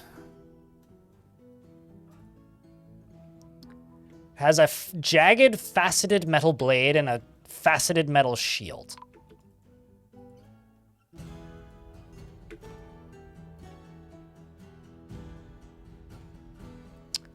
And its name is now Club Gales. I don't want to visit Club Gales. It doesn't sound like a much fun place to be.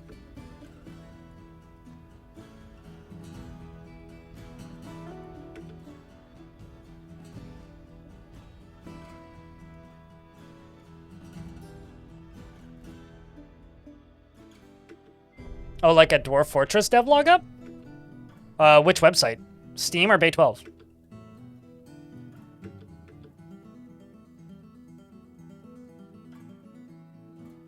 Okay, it's heading this way.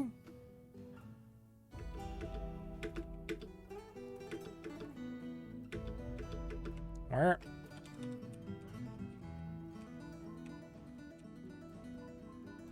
How did... Guys, come on.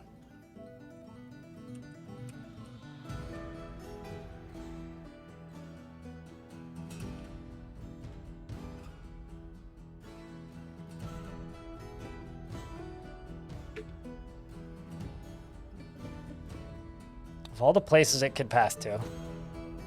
Need you to go back down those stairs there, critter. But I'll check in a sec. Doesn't look like anything crazy. Probably just more of... Because Tarn sometimes independently...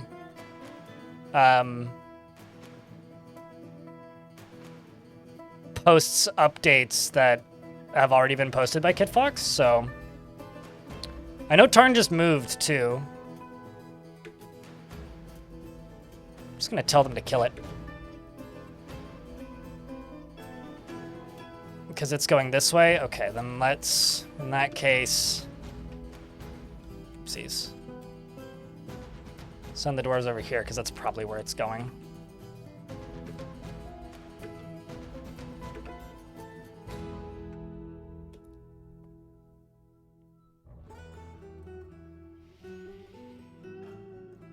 I'll take a look in a moment.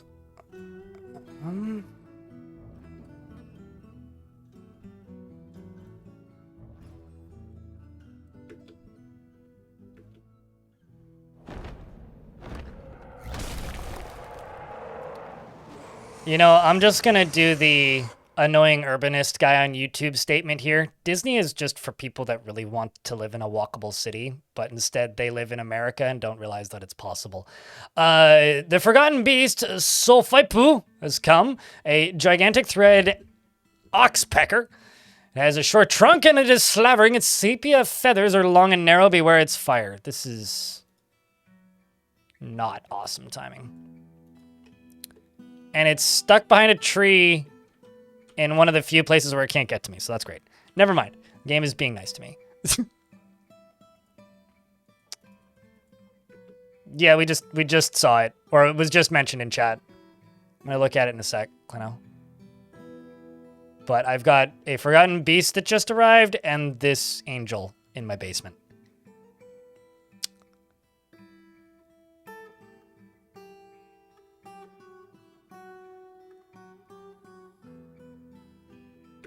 Oh boy. Let's see if Adam Zucci can do this. So you got here first. Nope. Rip Adam Zucci.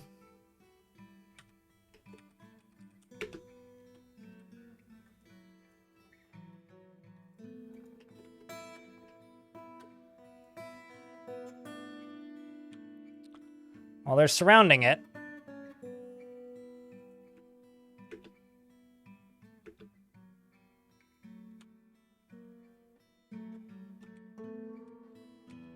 Okay, so this doesn't actually go anywhere, really. I mean, that does. Eventually. Like, eventually. So I'm just going to reissue the kill order. Oh, no. I need everybody to do it, not just you.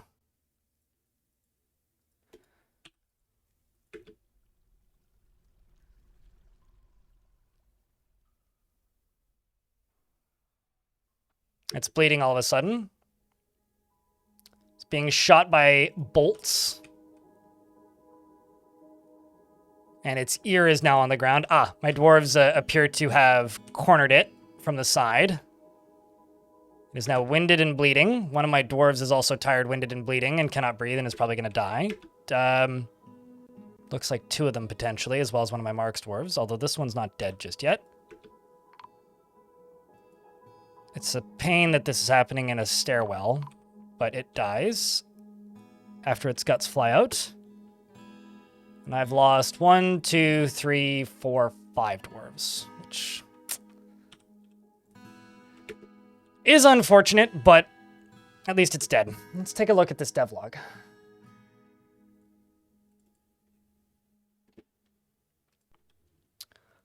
Here's a recent interview on Mine's channel as usual. They provided a link to the raw audio. Here's a Tarn time video about the range fixes and such. Just moved a bit away of where I was in the UK to another Norwichy bit, and I'm settling in. The next thing we're aiming towards putting up is the Lua update on the main branch. Cool.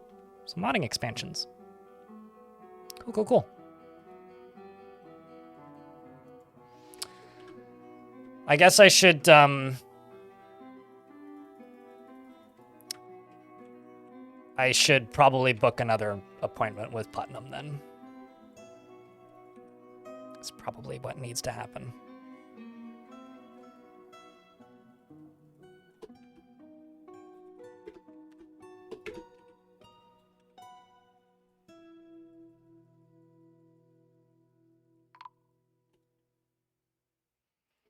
And a peasant was found dead. The good news is I can melt down this. And I can melt down its blade.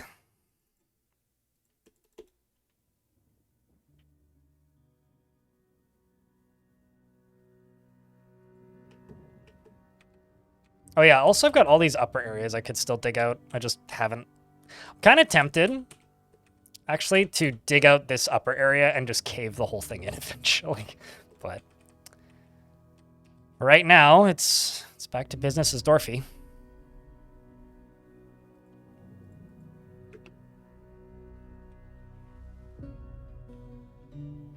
While this all slowly drains. This can also all be drained right here.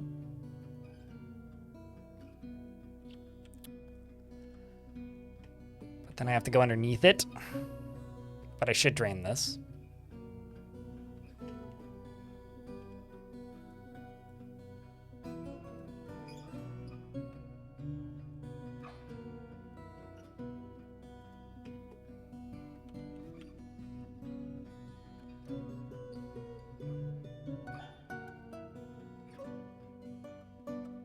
I presumed. I did send him the link for that. You know, originally that was going to be 2 posts, and then I couldn't figure out how to, like, write the YouTube gaslights me one as its own post, so I just I just stuck it on the end there. That was originally supposed to be its own thing, though. Let's throw a Weaver in here. I hope we get a big migrant wave in the spring. So that was a lot of dwarves that we just lost.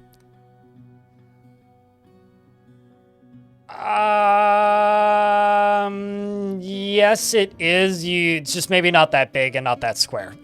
You can do it, yes, but it's not that easy, really. Yes and no. Like, basically, you have to go through this stuff, and without abusing a lot of bugs, you can't really go through this stuff.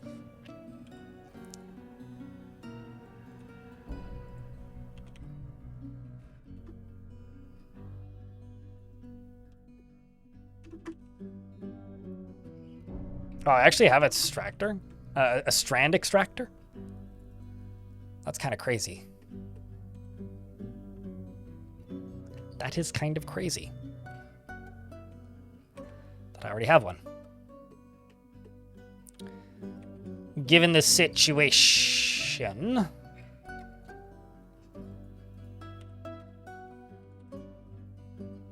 Okay, we do have dwarves doing tomb things.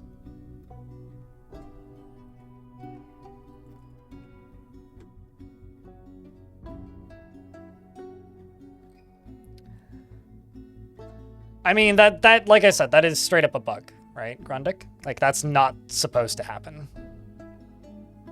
Just period. Dotted line, exclamation point. Not supposed to happen. Elphios Art, hello. How are you? But yeah, I do, you know... Actually, something that was really nice, Clino, about that article that I wrote, if you could even call it that. That rambling that I wrote. I posted it on the YouTube community section, and I had a bunch of people complaining that I don't post those more in the community section, so that was kind of, I don't know, redeeming. Felt good. It's nice to see. People being like, hey, upload more of this.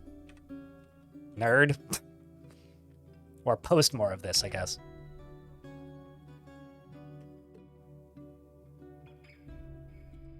So yeah, I mean, I've seen some pretty weird things on Embark, Grundick. I have I think it's a YouTube short. I have a clip from a while ago where I dug into the first cavern layer and immediately discovered the entrance to hell. Like, I literally broke into the first cavern layer and it was just like, screams from the forces below, and like immediately. That fort actually lasted quite a while. It was a neat fort. But unfortunately, it was before I started recording footage the way I do now. Otherwise, that definitely would have become a video.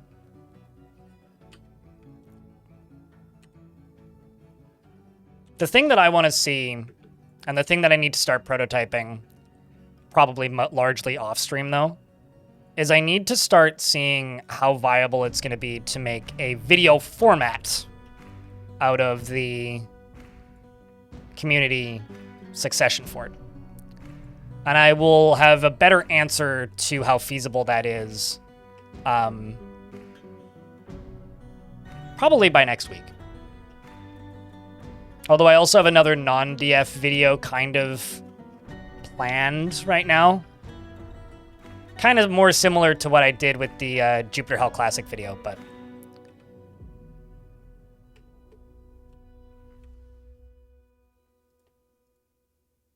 So, gotta figure out how that's gonna work, but... I do have something else kind of in the planning stages right now. Like that. You remember the fort where the first cavern layer had an exposed spire with lots of baddies and stuff freely roaming? Yeah, that was fun. It was an ad break, so I'm gonna pause. I'm doing some fun excavating. But yeah, how's everybody's Wednesday going? You know? I'm also planning a little bit, by the way, for those of you who maybe missed it yesterday, to play a little bit more of that Lost in Prayer game tonight. So if you're interested in that at all, Stick around to the end, as they say in the YouTube videos. Stay around to the end!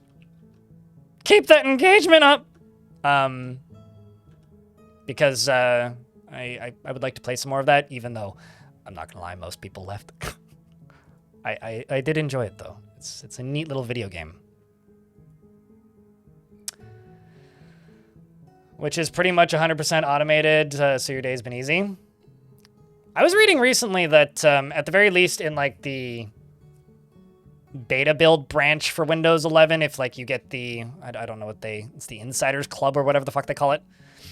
That they've gotten rid of, like, normal search functions from the start menu if you have an APU, and it's now just Copilot. Which sounds awful to me!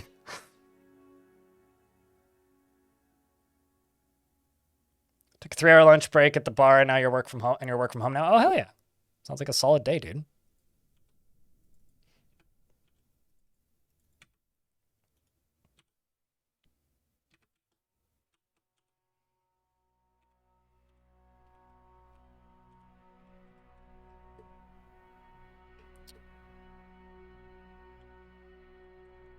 Basically, I'm waiting until these get tripped.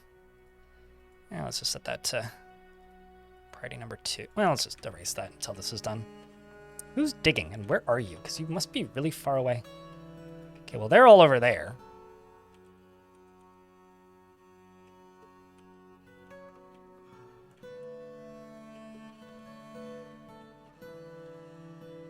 It's gotta be you, right?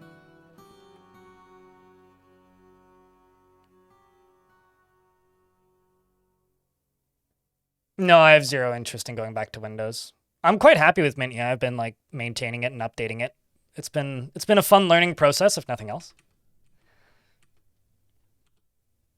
Like it's got its problems as well and its quirks, but I don't know. It's just an operating system, and I like my operating system not changing suddenly unexpectedly, which Windows has this annoying habit of doing. Which it's well within its rights to do. But I'm also well within my rights to uninstall it.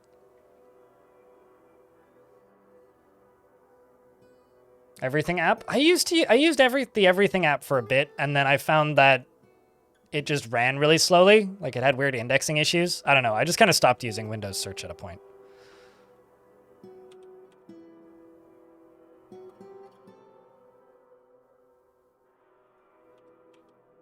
Okay, so those will get done. This will start draining out.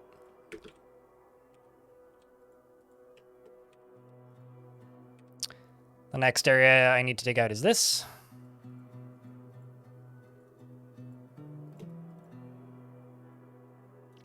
That's a little grim.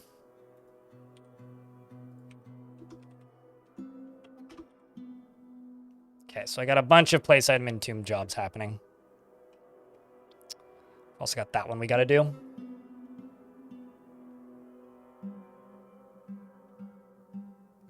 That was a while ago that ads showed up in the start menu, no? Like, it's been quite some time since those days, hey?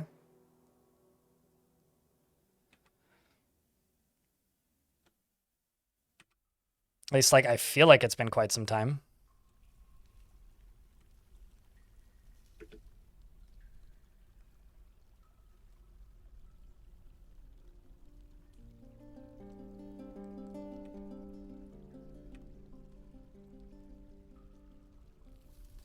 Let's get rid of this. There's a gremlin in here. Wants to yell at somebody, probably. What are you doing here, Shrek? And what are you doing, Dwarf? I don't even know.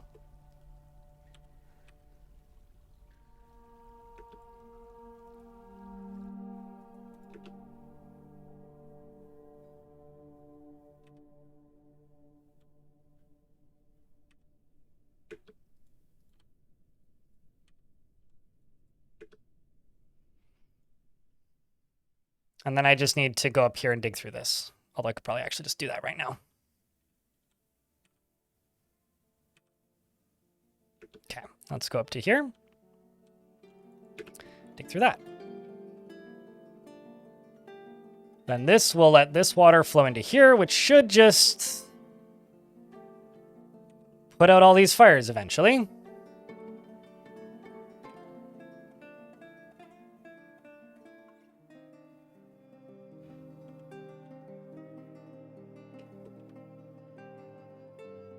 Eventually is the key word here. Although it turns out these diamonds are burning pretty hot.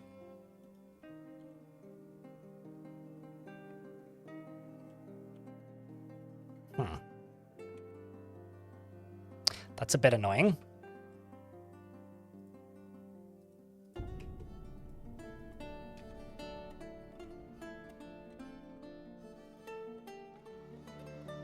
Well, I guess I'll just start chipping away.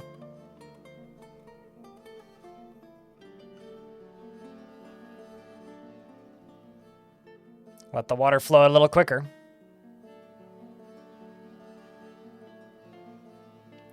How do you make companions come out of the paralyzed by mortal fear state? You don't. They just come out of it eventually. So, in adventure mode, there's stress. Similarly to how there's like tantrums and stuff in fortress mode. As a character gets stressed, it builds up over time. If a character becomes too stressed, they literally cease to function as a member of anything. Society, existence.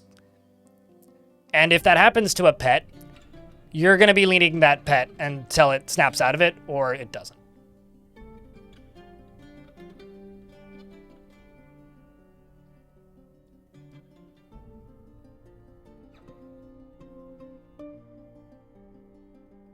Because most of the corpses are so mangled that you need a dog. I kind of just wish they could use wheelbarrows to transport them. Like, put all the bits and pieces into a wheelbarrow and then transport them. But yeah, stress is pretty brutal in adventure mode when stuff breaks. It can also happen to your adventurer, too. Like, you can have an adventurer just get depressed and just walk in circles. What you writing about, Blue 11p in YouTube chat? If you're working on your novel. If I can ask, of course. Will they starve to death? Your dog and companions don't need food if you're not controlling them. So your companions don't need food if you're not controlling them. So if it's like, you know, a human or something, they'll be fine.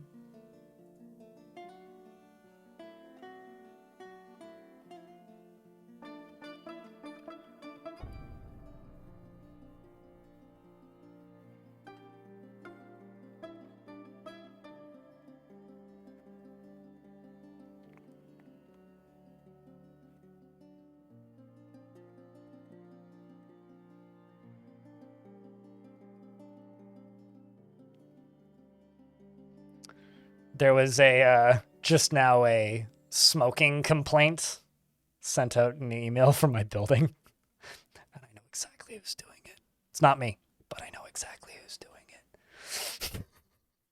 Because they've been complained about before. Tale as old as time.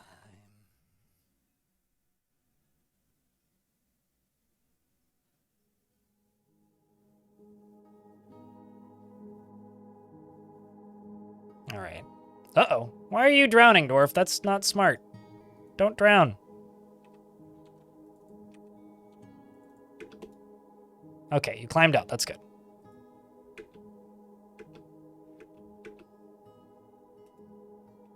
I don't actually need this. That's plenty. This is actually helping deplete a lot. I'm also just going to forbid everything in here so that nobody drowns. Or they're less likely to drown.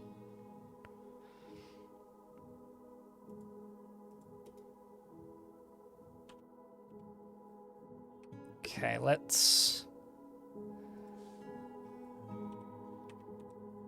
do this one now.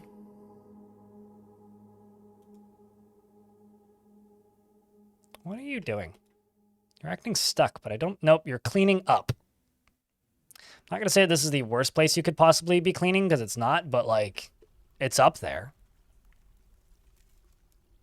I love how effectively fire can be put, or water can be removed by burning diamonds. It's, like, kind of a weird blessing in disguise. I fucking hate burning diamonds. It's a really annoying mechanic.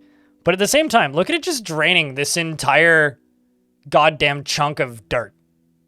Like, immediately. Isn't that kind of incredible? That is what we're doing, yeah. Just not the most direct route. Like, I don't know. There is on one hand, this mechanic is really annoying. On some other hands, it's super good. Like, you need to unexist some water. Well, this is a good way to do it. Like, genuinely, this is a really effective way to do it.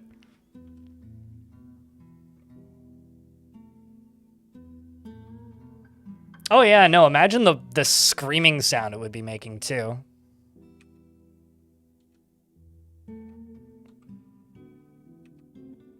Just need to channel up from down here. Just channel that down into the water.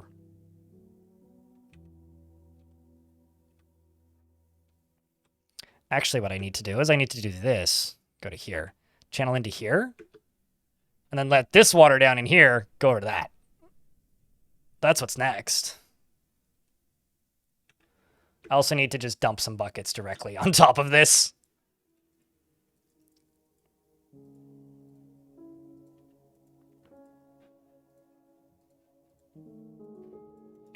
Start dumping buckets of water.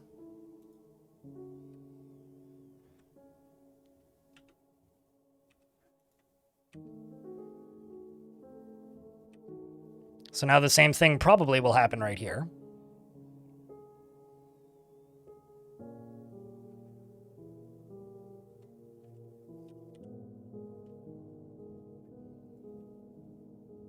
Welcome back. It's going still. Draining water. Digging deeply. Will it eventually go out? Diamonds burn out after burning for about a year. It's the same as if you set coal on fire. They do eventually burn out, but it does take roughly an in-game year. Why is there a guy's icon? So I dropped a lot of rocks by like a whole bunch of blocks, like a whole floor layer. And that dude got hit so hard he got stuck inside of a wall. I'm not positive if he's alive or dead. I think he got sealed in by lava and water. I don't know if he's dead or alive, and I'm just kind of choosing to ignore him. So to answer your question, I have no idea.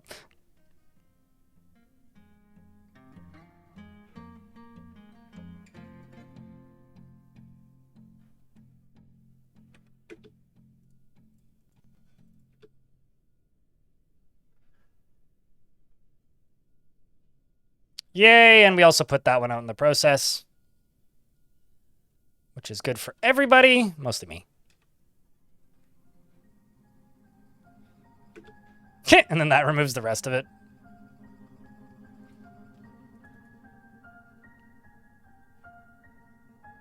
And also put that out. Yay! Oh, now we just need this one out.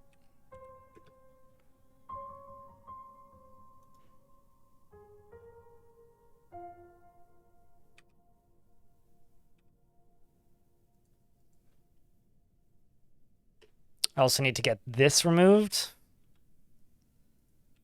Which, that's actually pretty easy. It's basically just going to be a...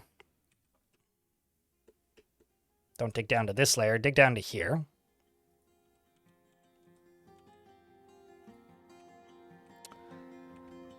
Go down to here.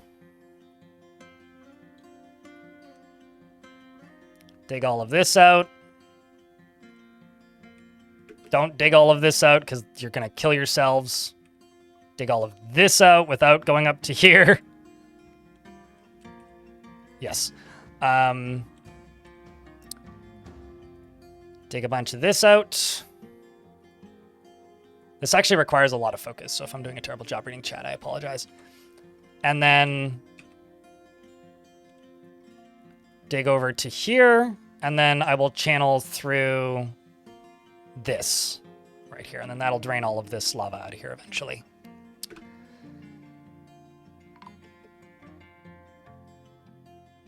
And an elven caravan has arrived. No migrants yet. Waiting on those.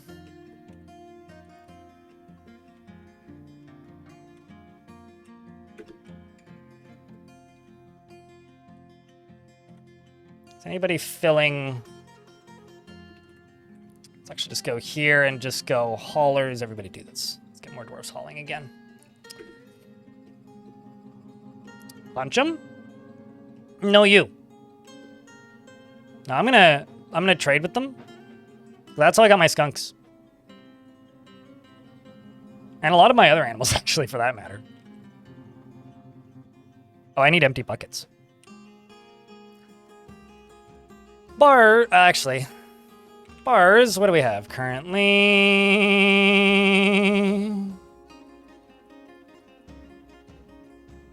Ooh, let's do black bronze buckets.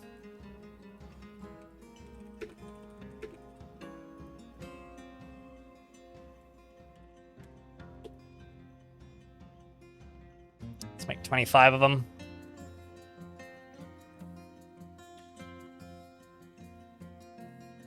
This one also needs to be put out. That's the other one that we need to do. So this is good. I can also now dig through all of this, because all of this is safe, which you love to see.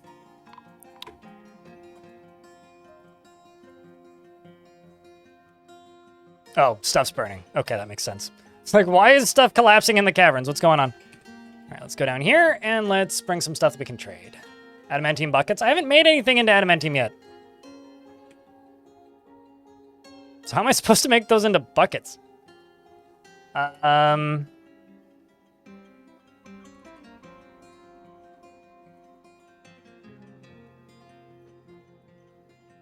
Let's just bring some of these, and I can buy whatever I need.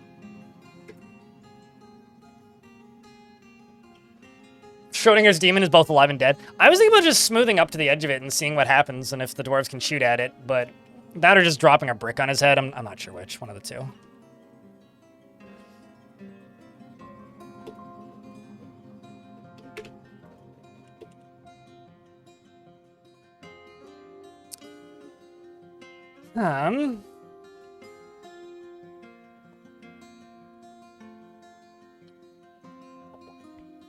You know, actually, Dulkin, just because you said that, that is too funny and also kind of accurate.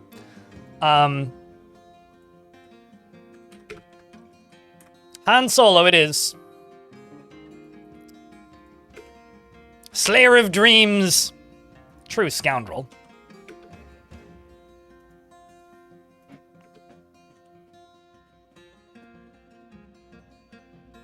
All right, I will be back in a moment. I'm gonna go rinse this coffee mug.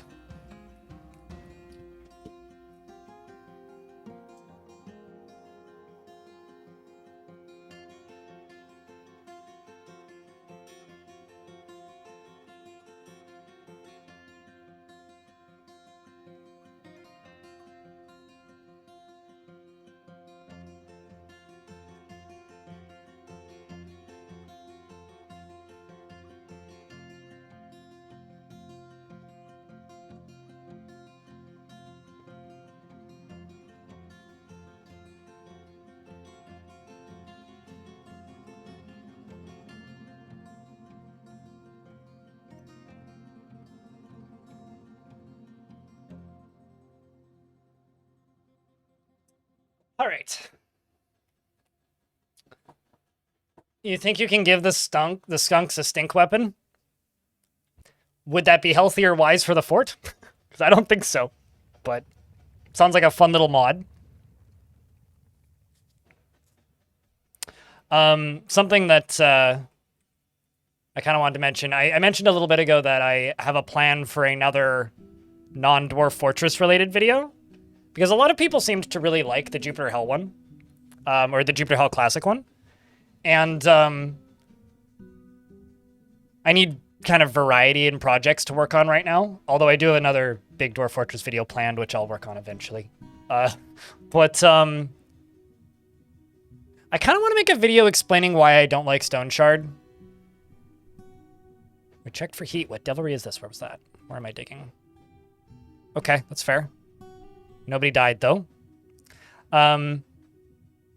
Because, like, I know I've talked about this many times, but simply put, I don't like Stone Shard. I think that that game is all style, no substance. And I constantly have people asking me if I've played it or tried it. And I'm starting to like theorize a series of videos where I just basically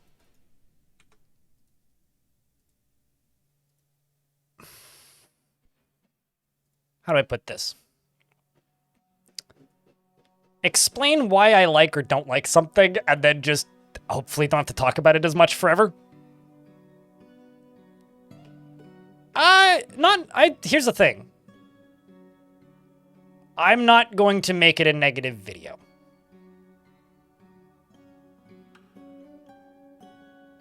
If that means anything. Because you can critique something and talk about why something could be better without just being like, thing bad, bleh! Which is the gist that I think a lot of people get. Make a diss. Well, I don't know. I need things to have substance. Yeah, and then that way I can, like, self-promote myself when people are like, hey, have you played... Although I will never do that with RimWorld because, honestly, I don't care enough. Stone Shard I actually want to be better. RimWorld I know will never be something I enjoy at this point. But, Stone Shards could still get good. It could. But I need to play a bunch of it off stream.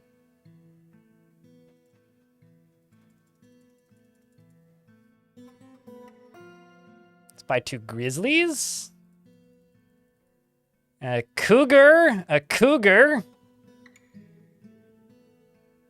raccoon. And a fox. Sell the rope reed cloak. And 2 gems. There we go. Now we have fancy meats. Or more meats, rather. See? Can eat these. And I'll keep the fox, because that's kind of a cool animal.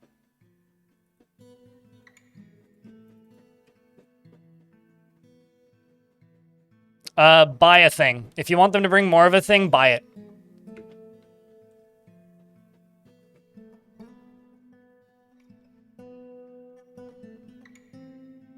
Migrants have arrived despite the danger. Whew, I was getting worried, actually.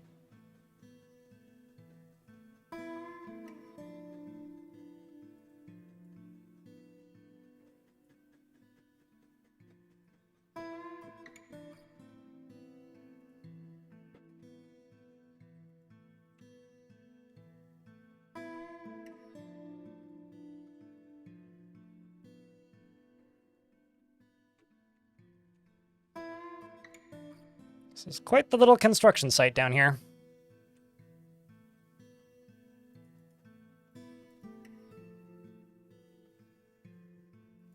Cancels give water, need empty bucket. Is there somebody in the hospital? Nope. Well is operational. You know, actually, let's just do this. Fix. Dry buckets. Empty 3 buckets. Let's see if that helps. Let's get back underground. They bring more copies of the same book? That's the only book they have, then. They bring what they have. If you want to trade for books or if you just want to acquire books, the best way to do that is to just go raid abandoned sites. Just go find yourself a bunch of abandoned sites that are full of books and just start going there and taking all of the books. And just do that repeatedly until every site is depleted of the books that they have, because they don't if they don't trade more books, they don't have other books to trade.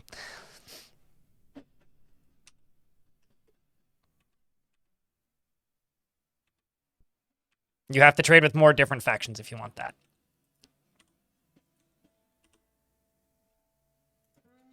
Also, that was a nice big migrant wave, back up to 124 dwarves. You'll love to see it.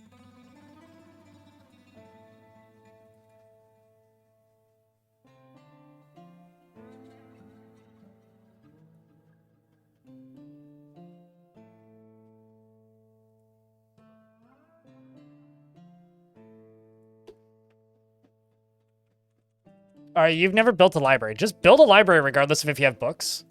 Because it's a different kind of socializing they can do. All socializing in Dwarf Fortress is important to a degree. And the more socializing they're able to complete, the happier they'll be. Because dwarves need to be able to socialize. So yeah, you absolutely want to do that.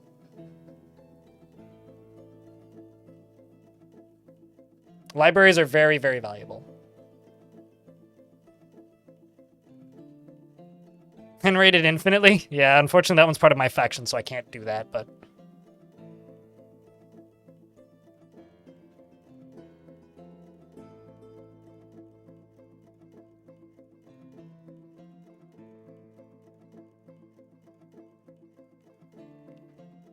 Exactly, Sprucey. Sprucey nailed Stone Shard pretty on the nose, actually, with this statement in YouTube chat, which is, I remember thinking it was decent early access base, but every update, every 3 years has focused on deeply inconsequential things instead of the core problems. Yeah, no, absolutely. The other small thing that I'll say about Stone Shard is the reason it sold so well is no longer exists within Steam. Stone Shard sold as well as it did because it was one of the last games that I'm aware of to successfully take care of Steam's coupon system back when that existed. And if you're not aware, Steam used to have a coupon system where you, the developer, could give coupons to owners of other games or various other, like, owners of other games or people who wished for certain games or people who already owned another game. I think I said that twice. And Stone Shard gave a 50% off coupon to anybody who owned Darkest Dungeon.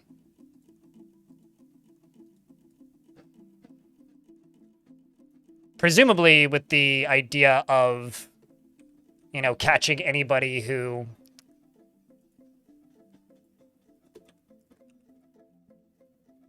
owned Darkest Dungeon and, you know, getting them to subscribe. Or not subscribe, but purchase the game. And so that brought the launch price of that game down to like, it's like $11 or something. Like really fucking cheap. Anyway, Steam no longer has that system because of people abusing it.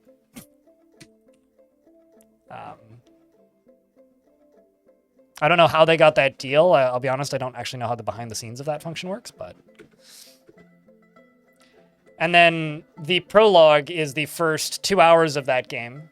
And the prologue is really engaging and fun. And so if you play through the prologue, by the time you've completed the prologue, you're through the refund window.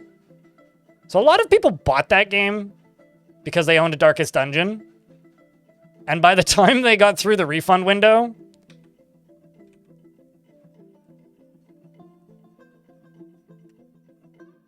and they actually entered the real game and realized what they'd bought. I don't know. It's just shady. Not a fan.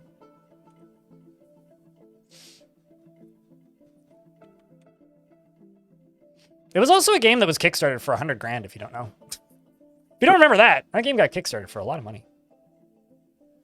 So yeah, I don't know. I kind of would like to do something with that. Use it as a way to promote games that do similar things better. You have like 15 dwarves that are too injured to pick up things. They are most social dwarves ever because they can't do anything else. I mean, make them into your manager. Make them into brokers. Make them into... make guilds, and they'll teach their skills to other guild members. Stuff like that. There's absolutely stuff you can do with them. Sorry, I have to itch my nose, and I don't want you guys to just sit here watching me pick my nose because it looks gross. Ah.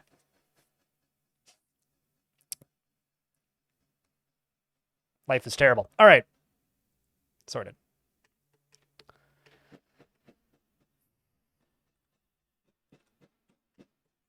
This is all draining out, so I can go around the side here.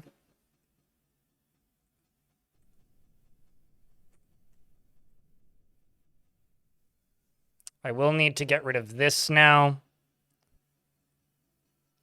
So I'm thinking I just dig over to here, or build over to here, maybe? Not with spare tree logs, whatever's closest. And then just channel down here and here, and just let it drain into here. Let's do it that way.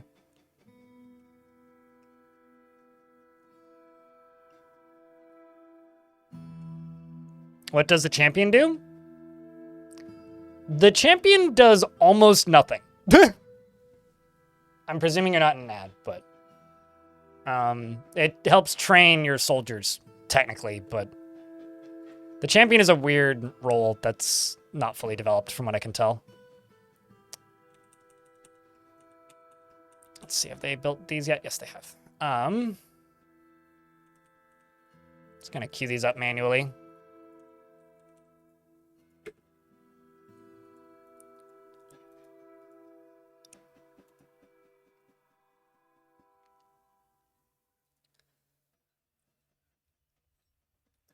And what I'm gonna do is adamantine wafer. Wafers. And I'll just say restarts if completed, check daily. If a number of strands is above 3, I'm just gonna say make 3. And they're gonna do that constantly.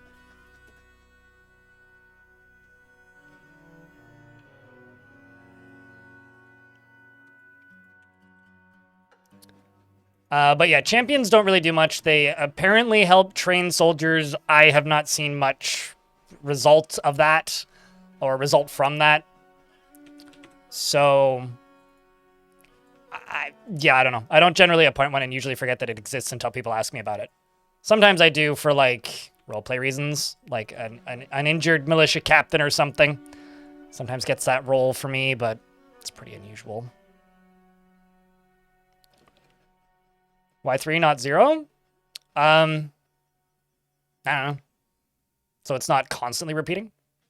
Also, 0 counts as infinite, right?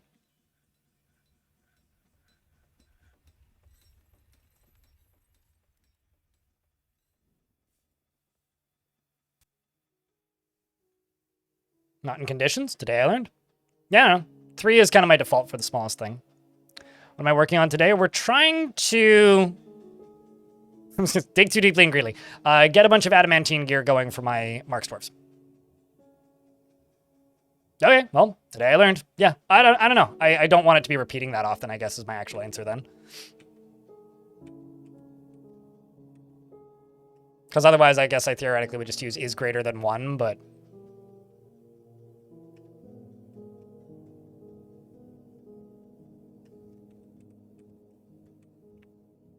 Okay, so let's go over here. Do this first. And a second. So that's 1. And let's hope Dwarfy runs away quickly. Well, actually, you know what? I'm not even going to bother risking another Dwarf. Just let her drain. Uh-oh. Well, I fucked up. Grumble. I thought that was fully sealed.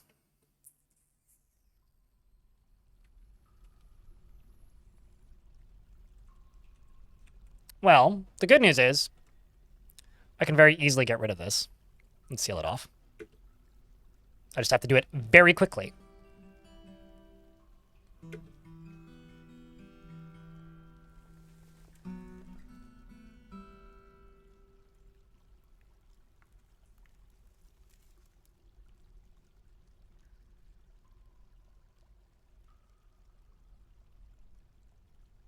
And let's hope we don't run into any demons. Let's hope.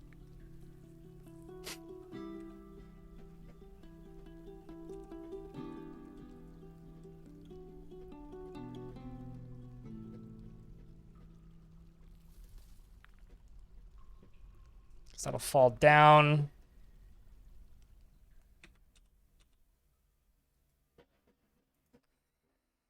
Hey, okay.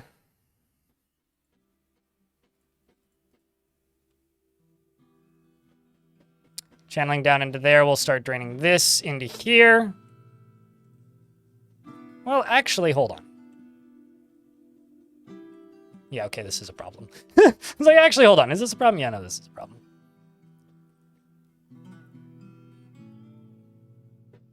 That's what I get for being a little bit too overly ambitious.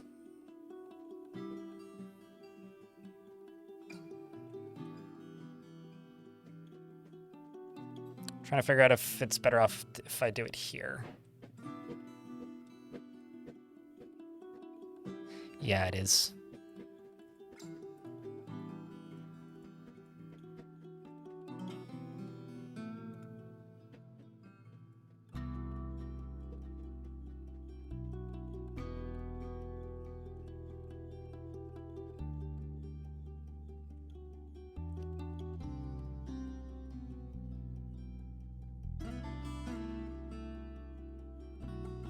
Let's just go down to here, do all that.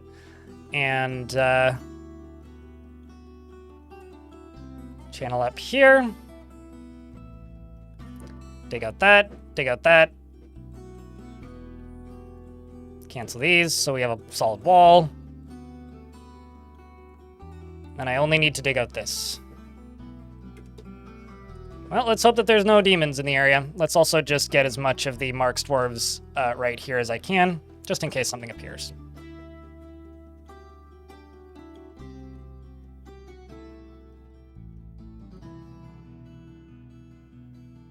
I'm also going to need a very brave volunteer.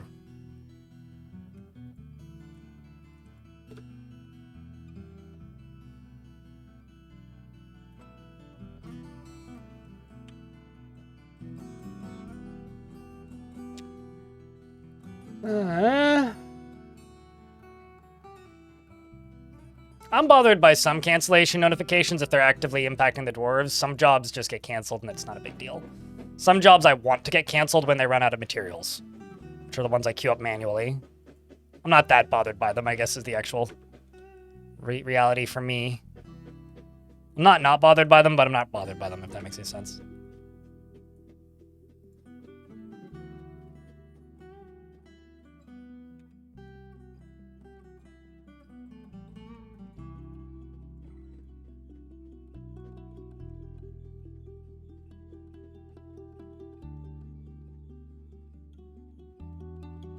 And then down here, I'm just gonna get rid of this.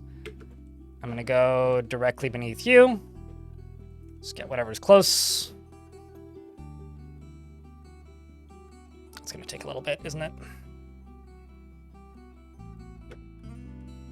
Let's use a different material then.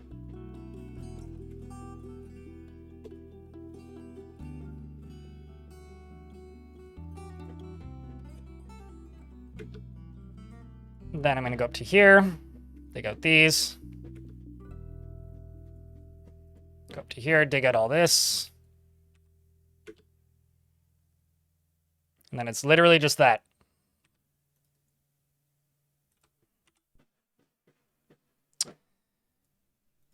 Oh, this is probably the reason.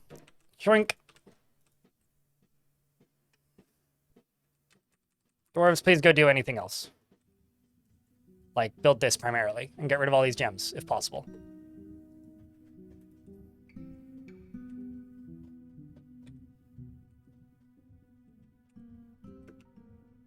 Could also just cave it in.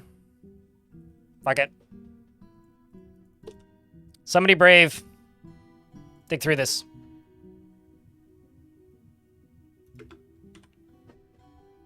Ice Blue is brave. You're gonna be a hero. You're gonna go plug the drain. A forgotten beast named Fefu has come. A gigantic crocodile with external ribs. Beware its webs. Can I have a break, please, game? It has a spare spindly antenna. It has a pair of spindly antenna. It has a bloated body, and its gray scales are blocky and far apart. Beware its vibs. Where is it?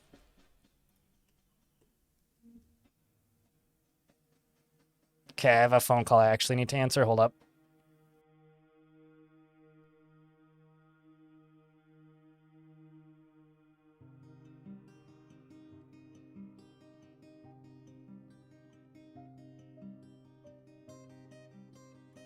There was a 50-50 chance that was an Amazon guy or a scammer, and I think it was the second.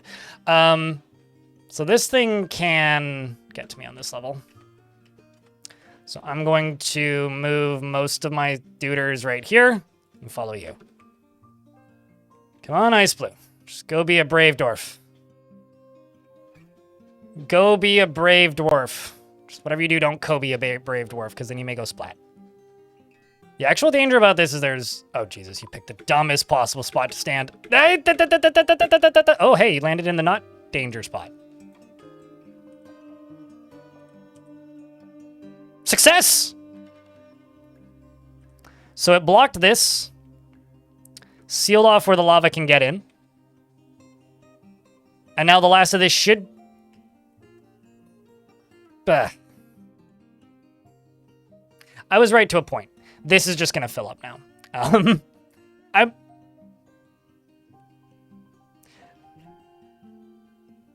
It's not perfect.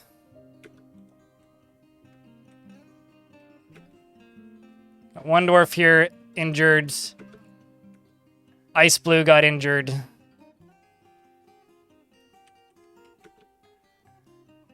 I don't see anybody dying in here, though.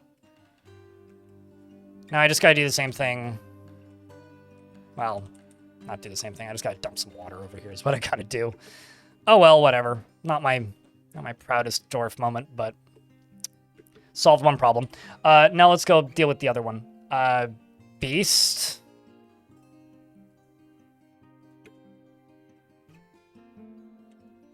It's traveling slowly.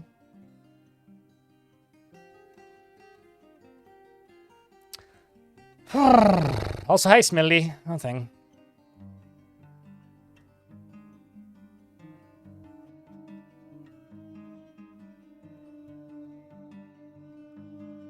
You can go through all of your announcements and turn off those very, very specific announcements if you don't want them. Like, if you filter through your combat, it's one of these. Fallovers, wrestling, breathe fire, like all of these, they get pretty granular and you can turn off like fell over and stuff from showing up in the combat logs. Looks scary. I think he's kind of cute. I mean, he's just a big crocodile. Just a big gator. Just a big swamp puppy.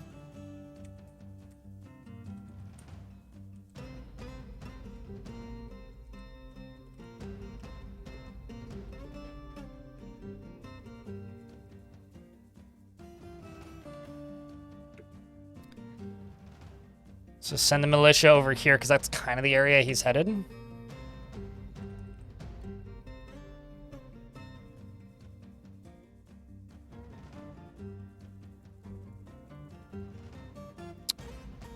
He's pretty deep underwater right now. I'm expecting him to pop back up over here somewhere. Currently he's out of my line of sight.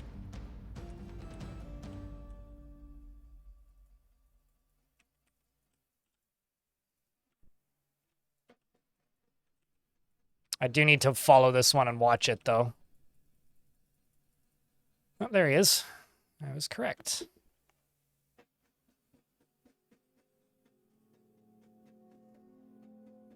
I never do that, but every now and again, I'll find an instrument that only has like 2 or 3 parts, and I'll make a bunch of them. This fort actually has an instrument that's literally 2 parts. One of them's made of metal, and the other one's made of wood, so I made like 40 of them one year and then kind of forgot about it. I haven't thought about it again until now.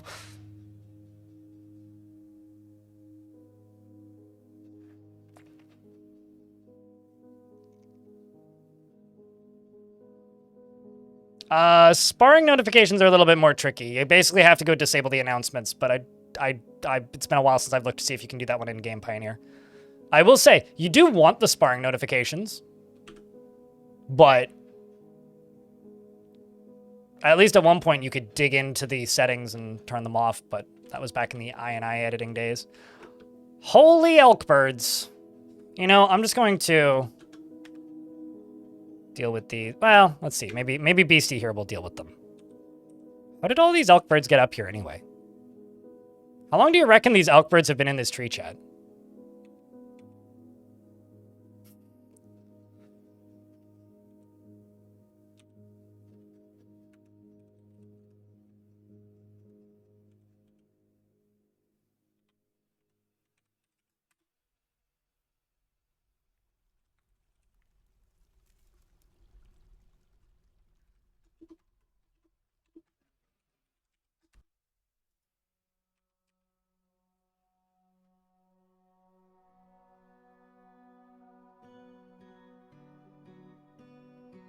Can you pet the elk bird if you catch them and train them? Sure. Those ones aren't trained. Those ones might bite you. That's like asking if you can pet a wild deer. It's like, sure, but it might bite you and give you a disease or 3.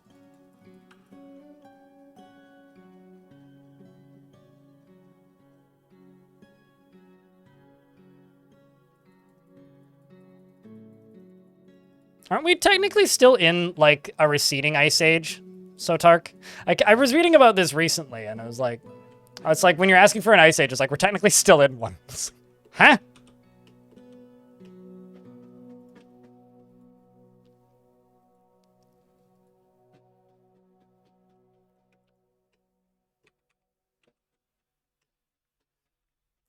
I really need to dig through this.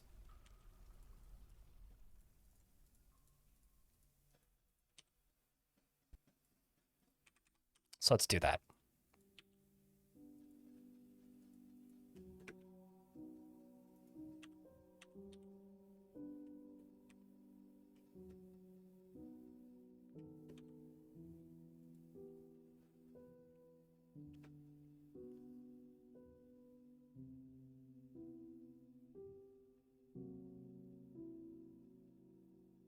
Just like a wooden tube.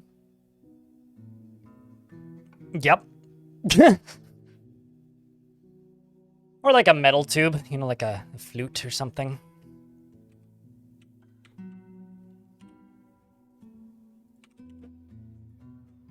No, this is the other one who lives up here. Very easy to kill, but...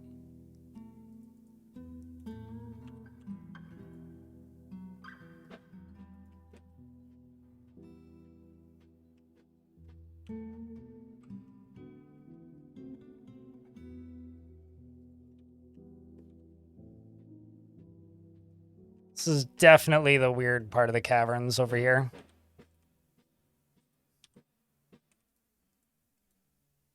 Oops, that's the wrong tool.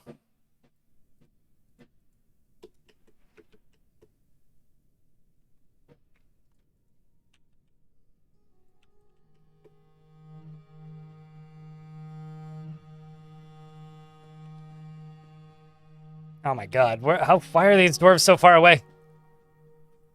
Okay, at least somebody's close by. So many bones. Yeah, because I've never had access to that area before.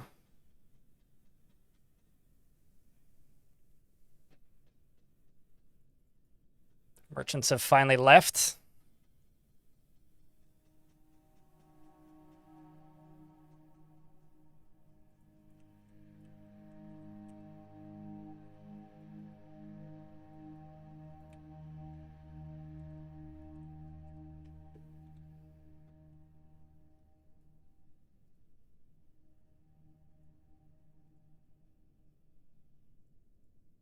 Okay, let's go to there and go over there. Now, where is this beast? Fifu is pretty far away at the moment. Is actually closer to here. Which my military can also get to, so I'll send them over there now. Huh? Oh. Well, that's a little obnoxious. Why you gotta be like that? Why you gotta go beat up Cybrick like that? What did Cybrick do to you? Also, my Mark Dwarves are now shooting bolts. Another one's got webs. This one's Kanabo. It's a feathered snail. It has wings and a gaunt appearance. Grr. This one's in the layer that can't get to me as easily, so I'm just gonna hope it doesn't.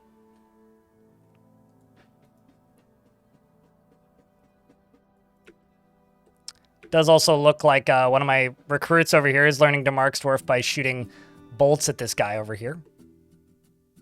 And by that I mean running out of bolts and now going to go get more. Oh, no, now he turned around.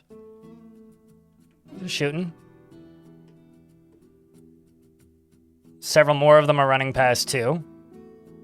All going to go get lunch. It's winded and bleeding heavily. And then the melee dwarves arrive and then they finish it up. Which is pretty ideal, if I do say so myself. Meanwhile, these dwarves are all over here. Where's the beast at? Fifu has vanished once more. Oi. Okay, so this area being accessible is going to expose a lot of bones to my people, and also a bunch of dead forgotten beasts. The good news here is it'll also expose a lot more of the caverns, which is why I'm actually going over here.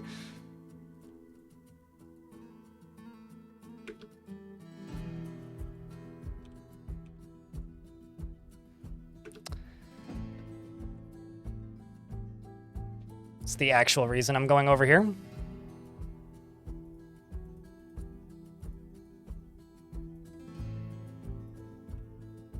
And it's giving us all of this extra line of sight on this side.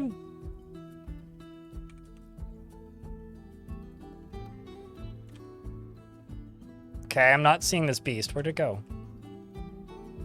Slightly concerning. Web creatures have never been that deadly if you have a well-trained ranged military. They're very dangerous in close range. Same goes for fire stuff. Like, if you are in close range with any fire-breathing creature, they're extremely deadly. But at a longer range, if you can keep a safe distance, they're never going to be as big of a threat, and that's been the case as long as I've played this game when it comes to Marks Dwarves. But they're stronger now, right? So web creatures are even less of a threat than they were before. Because Marks Dwarves have, like, 8 times the range of a web spitter, right? They don't shoot faster. I'm pretty sure that's a placebo. They shoot significantly more accurately. Having used them a lot and recently, I don't think they're shooting any faster. If they are, that's not really why they're more effective. They're more effective because they can actually aim at particular body parts now, right? Although this is going to be dangerous.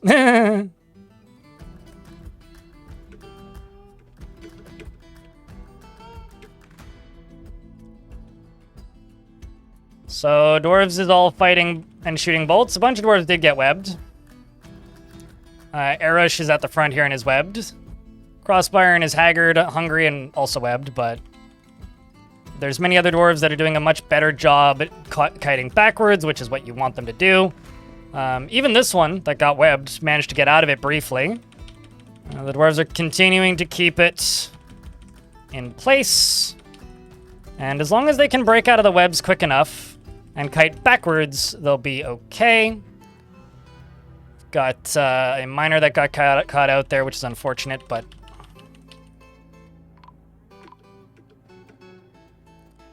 the Forgotten Beast is winded, cannot breathe, so it's now on a timer. And it's webbing in all directions and not able to move super effectively. It's now going to bleed out inevitably. Still losing more dwarves than I would like, but that didn't go very well. Very poorly, actually. But it will die. And that's what matters. Ice Blue died, which really fucking sucks. That was my best miner. Come on, you thing. Die quicker. What the fuck is wrong with you? RXN Dumb died, and I want to cry. My life is ruined. And the world is meaningless. That was my best Marks Dwarf. Sag. Basically, anything with a very consistent stun is going to be dangerous in close range. And the way long-range creatures like that have always worked is if you keep them at a long range, they're not that big of a threat. If they get into close range, they're a huge threat, and that will always be the case.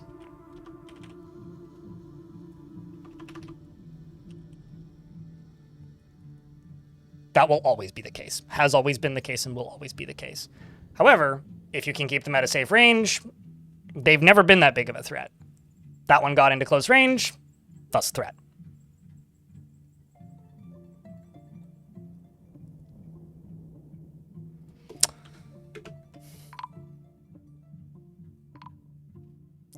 Kite? Yes, they do kite. I'm gonna make a statue for RXN Dumb because that dwarf was so fucking good.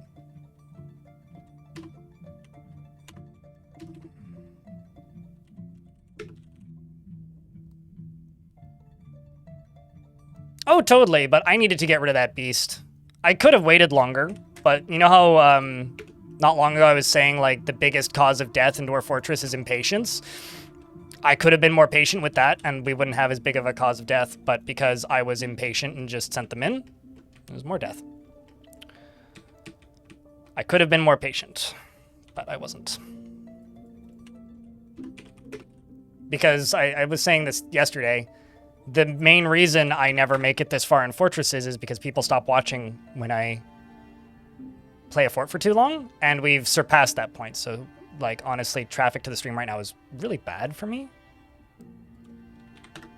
And then I start trying to finish the fort quicker, and that's how this happens. Because I take the quicker option instead of playing slowly.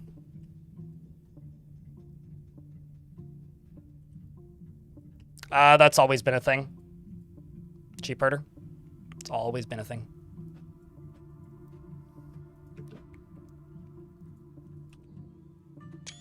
Oopsies. We've got 3 adamantine wafers.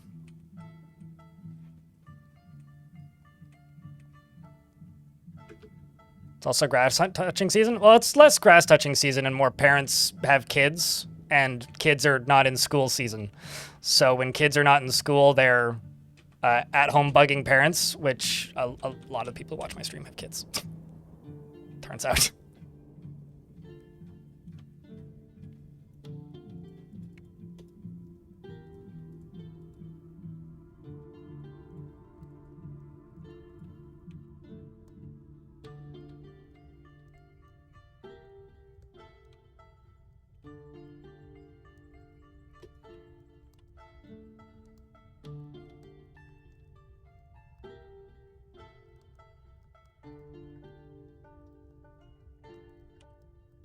Well, no, it's your kid is at home playing Minecraft instead of being at school right now, right? So parents are more distracted. My audience is not in high school. So there's a lot of channels out there that do a lot better in the summer because their audience is mostly in school, right? I'm not that case. I'm the opposite. So, like, historically, the 3 slowest months of the year for me are June, July, August.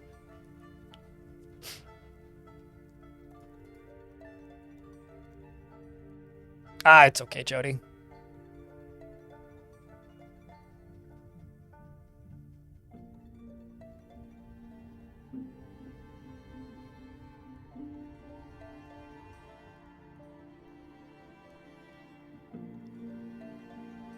I still have a bit of a problem with Christians, but I have a problem with fanatics in any sense of the word. So, Tark? Just dipping into the religion discussion happening in the YouTube chat very briefly. Literally in the last 90 days, in my YouTube stats, 0% of my audience are below the age of 18. Which, honestly, I'm totally fine with. It means you guys are tolerable adults. But at the same time, you know, means I have to deal with seasonal traffic.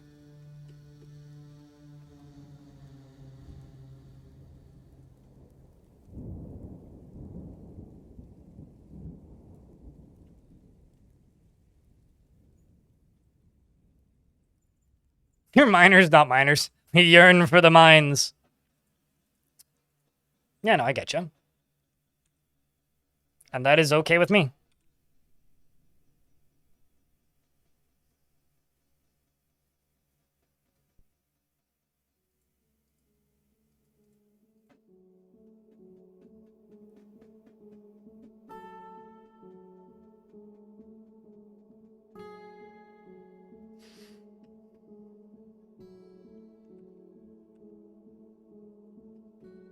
All right, well, we just keep digging. We just keep digging. Because really, that's all I can do.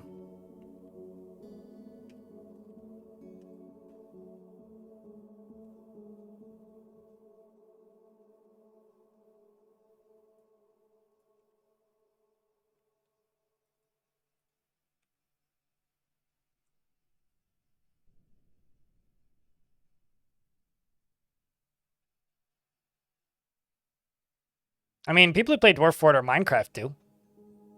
Yearning for the mines, that is.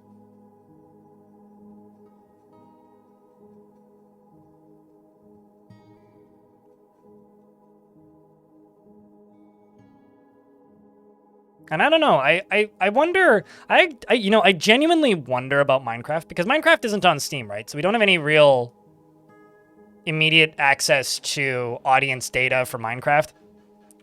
I actually genuinely wonder how many people are playing Minecraft right now and like what the demographic of Minecraft is. Does anybody else ever just wonder that?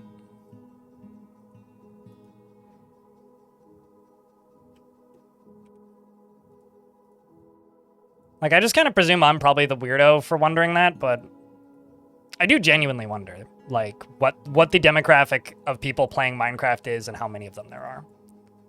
So I'm sure it's not a small number, and I'm sure it's varied. But honestly, I have no idea. Oh, I'm sure. It's probably, like, you know, higher end of... Like, if it was on Steam, it would probably be in the higher end of Steam levels, right? But, like... I still wonder.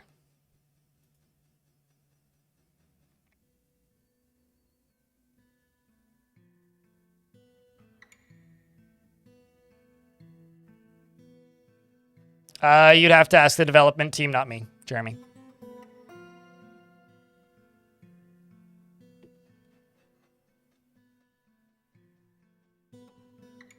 Power Jumper says they uploaded a Minecraft flip-flop Switch short with 1,000 views, and all of them are above 18.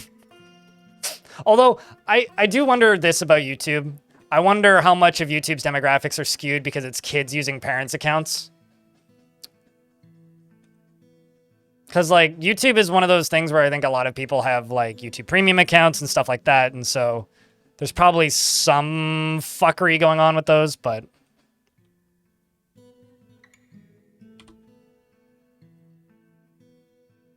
A lot of storing owned items going on.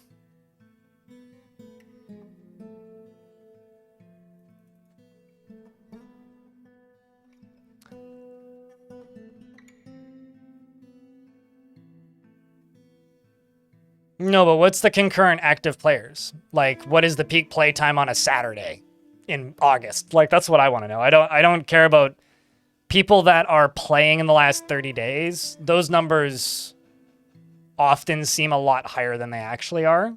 Like, Dwarf Fortress gets played by like 100,000 people a month, but the active player base is like 1,200 people during the day.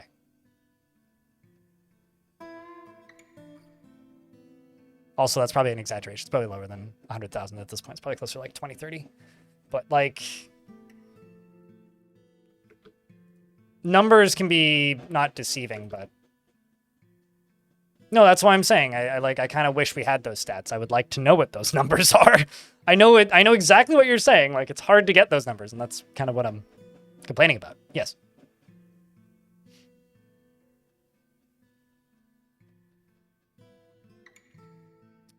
Also, I don't think all of the olds are playing on Java. Maybe the people who've been playing it since the beginning are playing Java, but...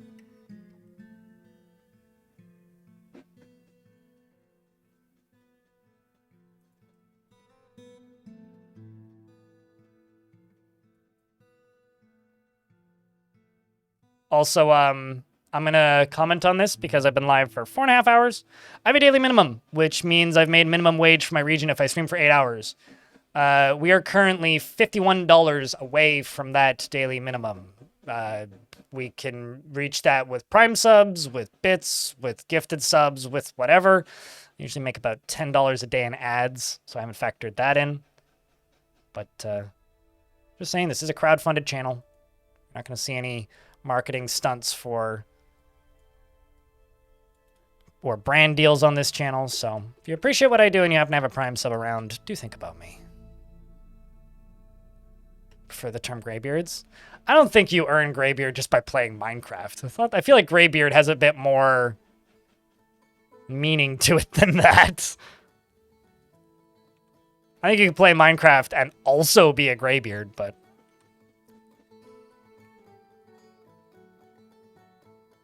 thanks for checking a sub at Nutty. Rolf, appreciate you. I kind of stopped playing Minecraft when they added creepers because they blew my house up. Like, I'm not actually joking. Like, that was around the point where I stopped. I played a little bit more in creative with enemies disabled, but...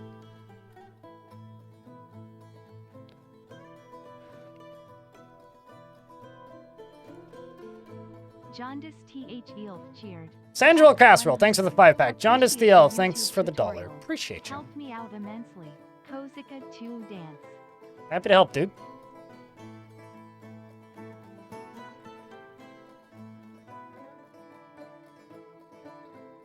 Let's see how we're doing on them wafers. Got 9 wafers.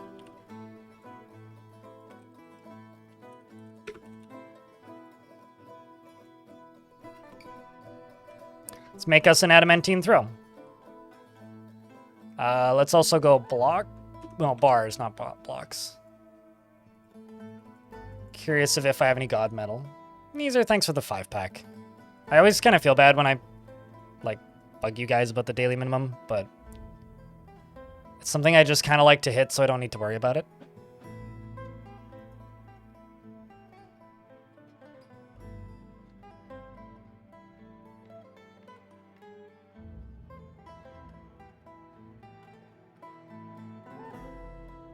Can you wall off the cavern to prevent Forgotten Beasts from going away? Yep. I've done it.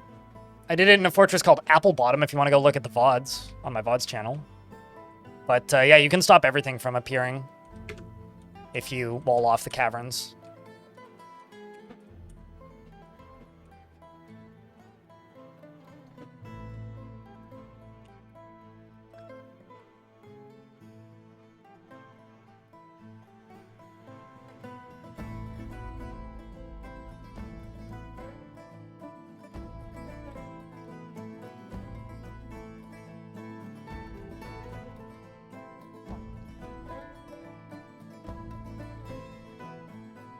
Yeah, I can tell, Pioneer, that your stream's behind.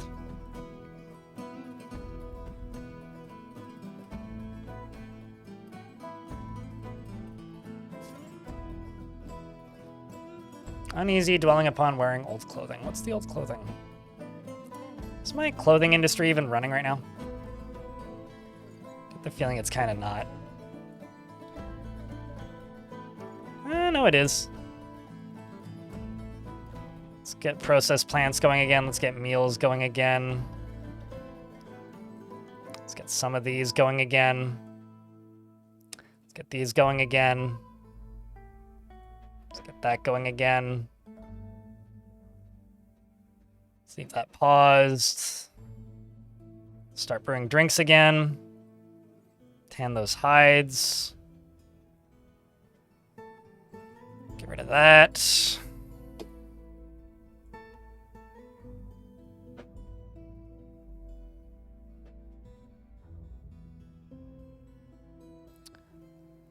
What does the library do? They don't write books. They'll write copies of existing books, and dwarves will write books if they make a discovery. Only scholars can make a discovery, and discoveries are finite in the world. So only X number of discoveries can be made per world. So writing books usually isn't the goal. It's more hoarding and copying.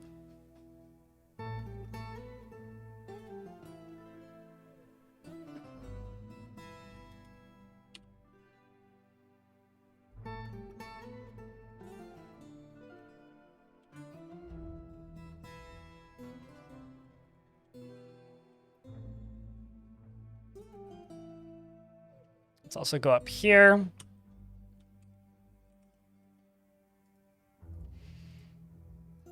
And place some more of these.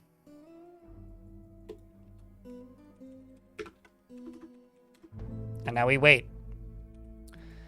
Because I've got a ton of dwarves that all have a ton of tasks.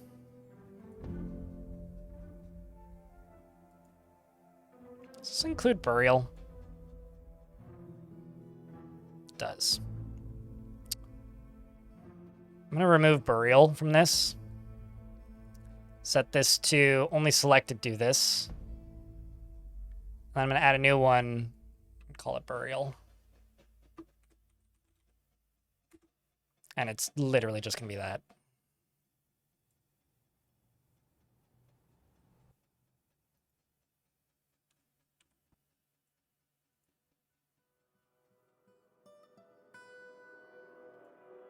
And everybody does this. Too many items to put away. There is a hype train happening, chat. It needs 4 subscriptions or $20 in bits to level up. Crush that daily minimum.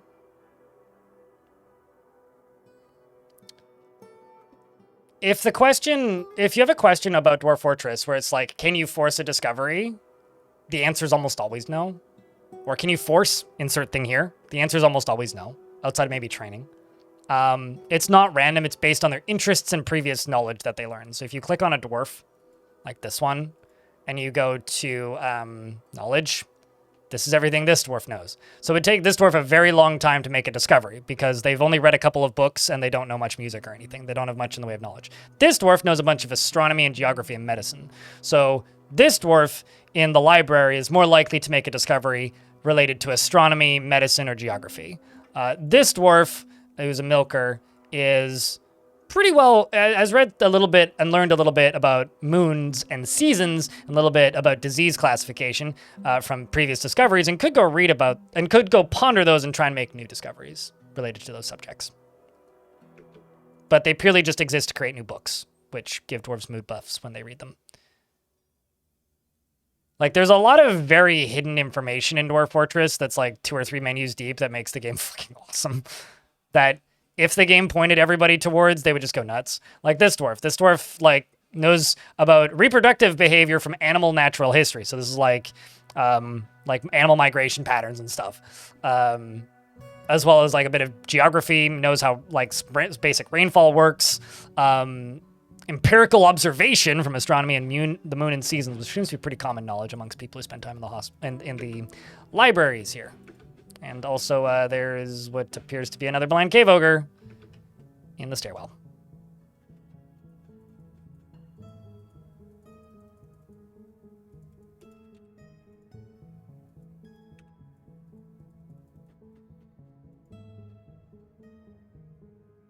I don't know. Only do it in a world where there's a lot of books that you can steal, so you have a lot of basis to start off your dwarves' knowledge.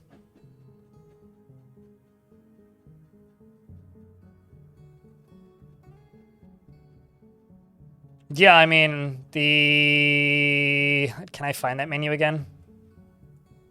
Stockpiles, yes, this menu. Like, if stuff is stuck and, like, not coming out of your trade depot, if these stockpiles are all full, that's why.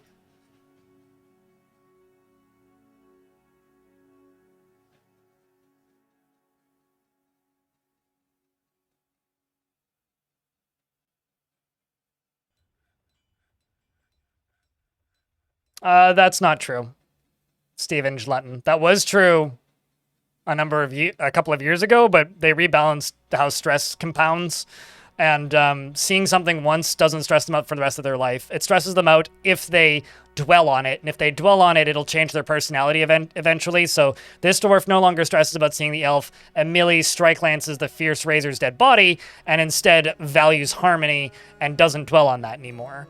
But currently, are they dwelling on something more recent? Yeah, they're frightened, reliving being haunted by the dead, so they're dwelling on that. They also dwelled upon being attacked, and they eventually accepted it, and through receiving justice through a criminal's conviction. So I convicted the criminal who attacked them, and they learned to value stoicism because of it.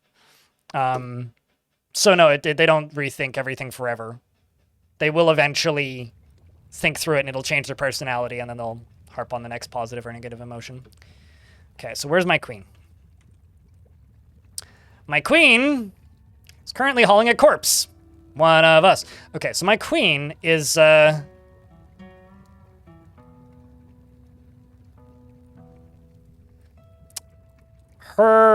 throne room is right here. I think it's time for us to become the mountain home, chat. Are you ready?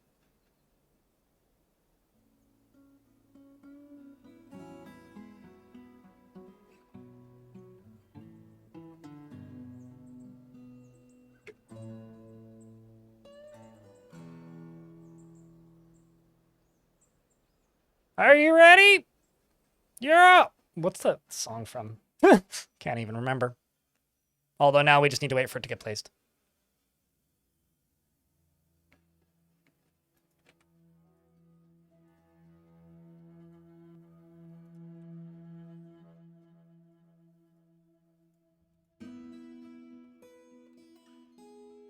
Is that what that's from? Is it? I might be thinking of a remix of it then.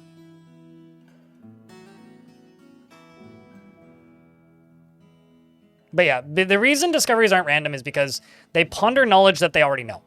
So if they know about astronomy, they will ponder astronomy and they will learn more things related to astronomy.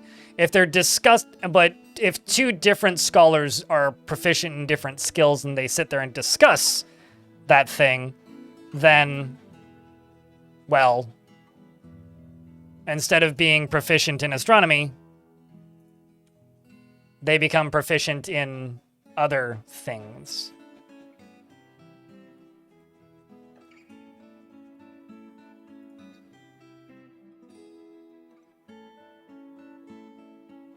Required rooms so that they can make demands. Yes. Do I need to satisfy all your needs simultaneously? Well, regardless, that should do it.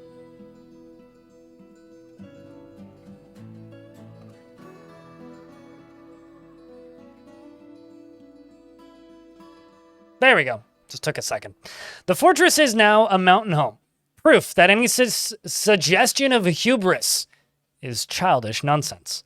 The gods surely want you to dig deeper still. Motherfuckers, we're a mountain home. We did it. Let's see how my queen feels. Oh, also, what do I need to name your throne?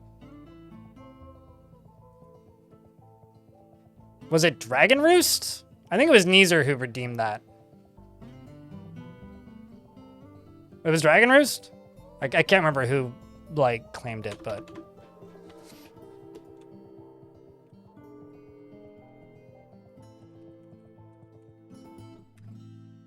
Was it you, Necrontier? Okay, yeah. I'm a dwarf of my word, apparently. All right, Queenie McGueenie.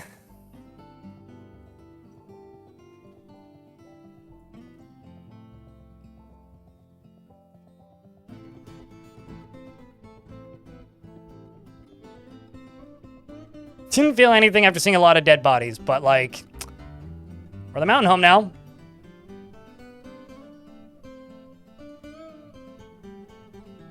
I feel like she should be doing less work though.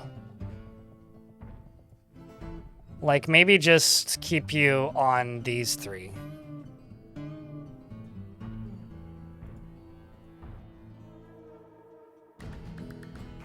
But is gonna go pick up some equipment because I just assigned a bunch of items to her.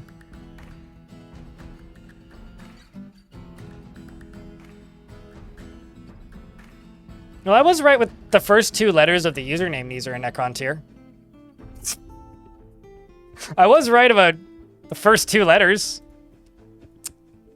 There's a ghost. Hold up.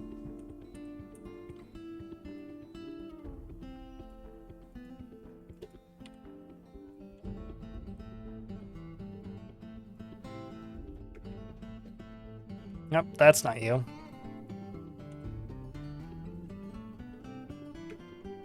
Clean, patient.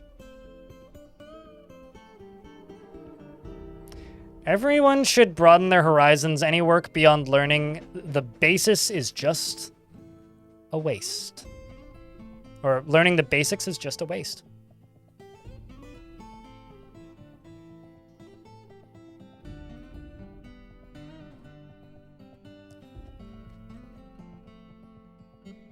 But I would say that that's cause for celebration.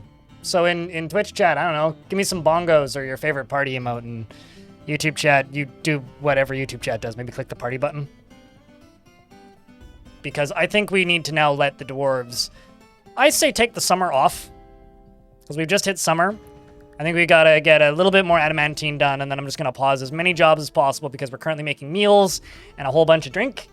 And then Zachary, thanks for the $1. And then I think we lock them in the tavern for a bit. Give them a break. Honestly, I think these dwarves have earned it.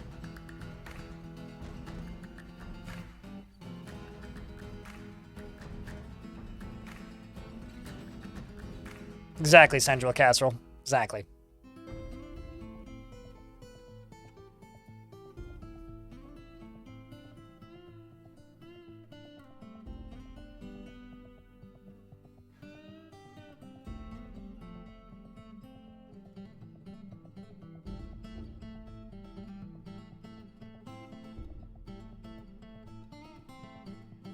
Now we just need to wait for the saving to finish, though, because, you know, such is life. I don't think Tarn wants to implement disease, Chestnut, because that's one of those things that's been, like, asked for and questioned and suggested and recommended and requested and talked about as long as I can remember. And as long as I can remember, Tarn's always been like, why? What's wrong with you? I don't think Tarn actually wants that, but it's just something that comes up in discussion frequently. I think if Tarn wanted it, it would be in the game already.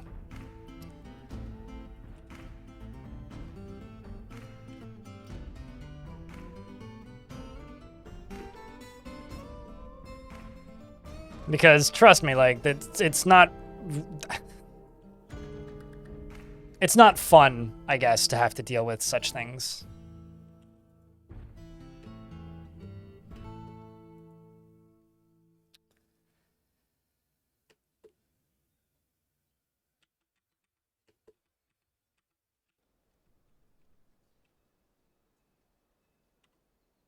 And I'm not too surprised.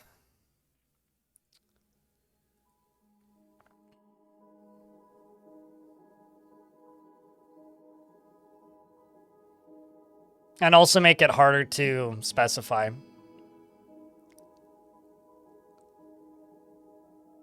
I would suggest that you just keep doing what Tarn does already, Chestnut, which is say, why do you want that?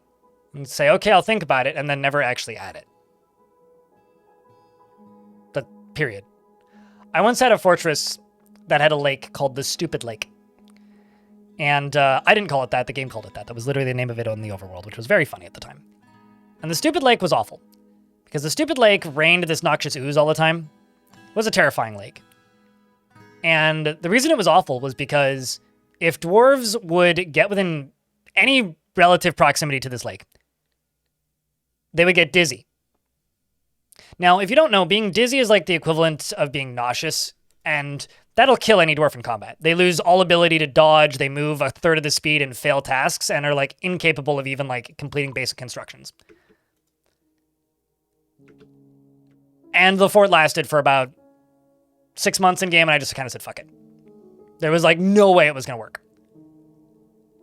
And I don't think gamifying that makes that better at all. I think like I don't want Tarn to add diseases. I highlight it because I think it's a fun conversation to have.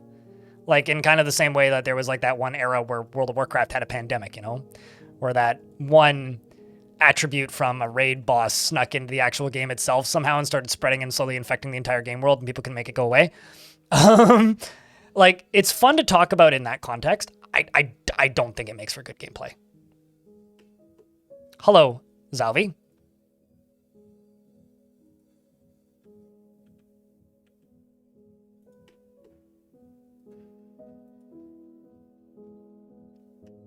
Yeah, I mean, also we kind of already have Forgotten Beast Dust, which kind of has a very similar effect. And while I realize it's not quite, you know,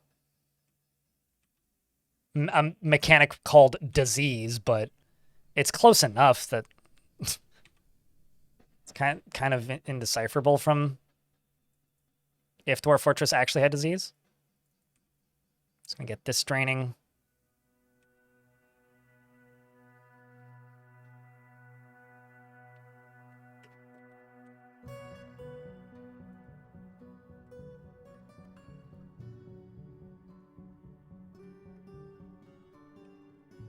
Dig through this. And dig through this.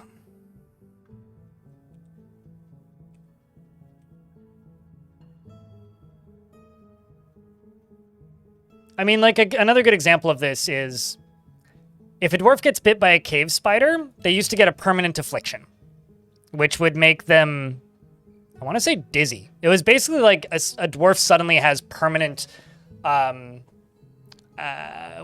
the word? Cave sickness. No, sun sickness, like the cave adaptation. Why am I blanking on that? I should know this. It's basically giving dwarves permanent cave adaptation. And you know what? It was really fucking annoying. Like, really annoying. Okay, this is actually really dangerous. It's not worth the risk. It was really annoying. And since then, I think Putnam changed it so that, I want to say it was around the time poisons got fixed. It's no longer permanent, which is the way it should be. It shouldn't be permanent. But it was for a very long time. The game is better that it's no longer permanent. But we already have like a lot of small examples like that of like things that can give you syndromes. Or, I guess, a sort of disease-like thing. I don't think literally adding illness to the game would actually do it much benefit. The baddies have come and are parlay seekers. Let's see how big this army is. No, it doesn't exist anymore. Another thing that, like, used to be permanent was evil biomes afflictions, which is why the stupid lake was a problem.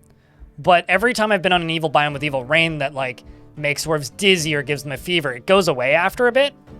Another example of this is, like, the last haunted fort I was in, which was Filthhammer. The dwarves who got rained on got sick for, I don't know, maybe 4 or 5 days in game. Like, they gained a fever and then it went away. So I think, like, kind of what people are asking for, to the level that I think is, like, gameplay logical and not awful, is kind of already there. I mean, maybe I'm being too generous to the definition of sickness. But, like, I think we're kind of already there. Is it like a fortress ender? No, but, like, does it need to be? Anyway, a forgotten beast that's has come named Dumel, and it is a gigantic blob composed of ash. I wanna be the very and it undulates rhythmically, and it has a shell. And it's gonna go die to the forgotten beast that shoots fire, I think, because I think there's another one in this level. I love the new shell editions; they look great.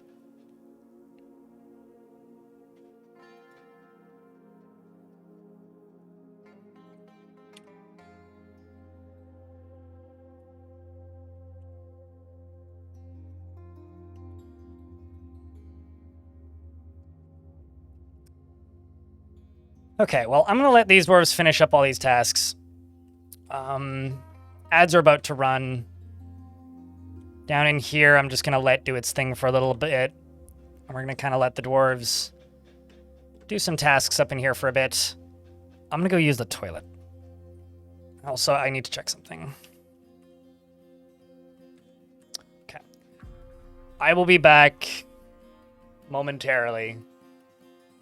Don't run away.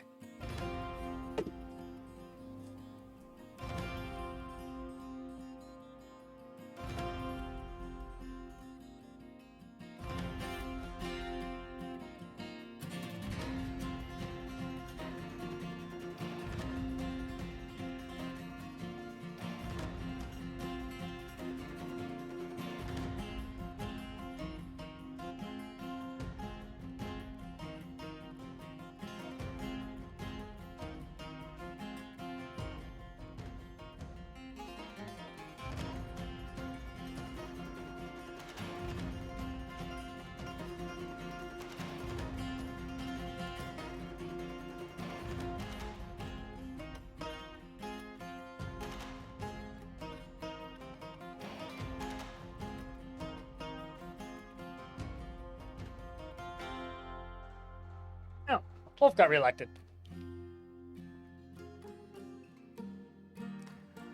You know, I don't need your actually Pokemon bullshit, because I don't care. But also, it doesn't matter because my dated information is still valid because Ash was the protagonist of Pokemon when Pokemon mattered before I was an adult. And as an adult, it doesn't matter, and I don't care. Well, actually, these nuts.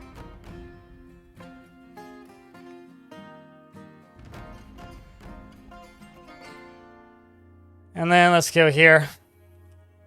Slaughter you.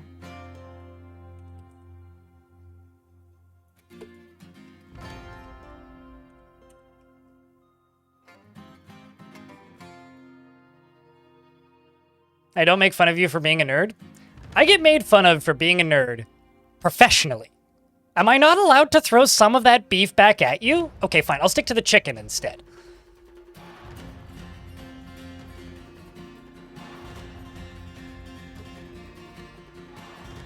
You have war elephants? I have elephants. Do I have war elephants? Can't remember if I trained any of them. Nah, I don't generally use war animals. I mean, I'm mostly fighting things at a range, so I could train some of them, but I had some war elephants for a minute, but these days I mostly just use bolts. Okay, so all the dwarves should be inside.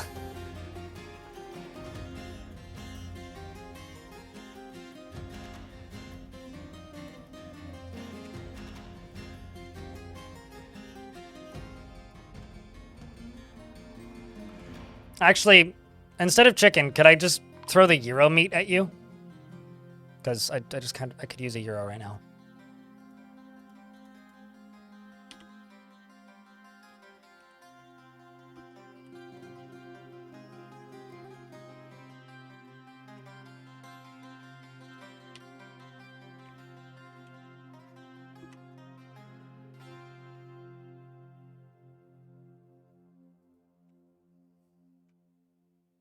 How is your skills coming along? Novice speaker and persuader. He knows about empirical observation and has read a lot of books. Very well read, kobold. Or not kobold. Gremlin.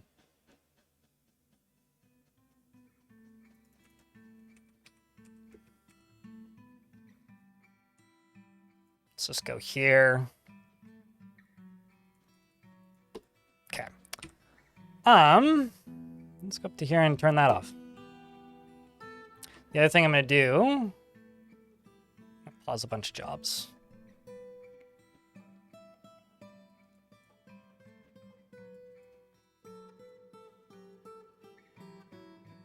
That are not like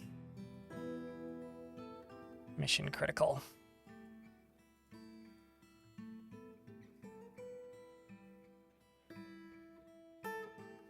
What do you need, Dwarf?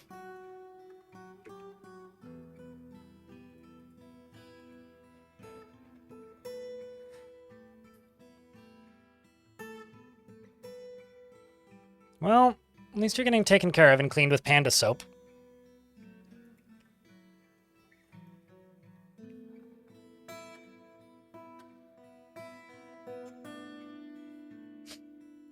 There was also a very brief period of time where I did install that Pokemon mod for Dwarf Fort and then generated a world and read Legends for like 4 hours one stream. This was a long time ago. And just like laughed my ass off hysterically at like a legendary Pikachu slaughters a whole village kind of deal. There's something about that that's just kind of beautiful and it's entertaining to me. Although I think the Star Wars mod may have been funnier in that regard, actually. Because it was just like, the legendary AT-AT murders the whole village of Nabooians.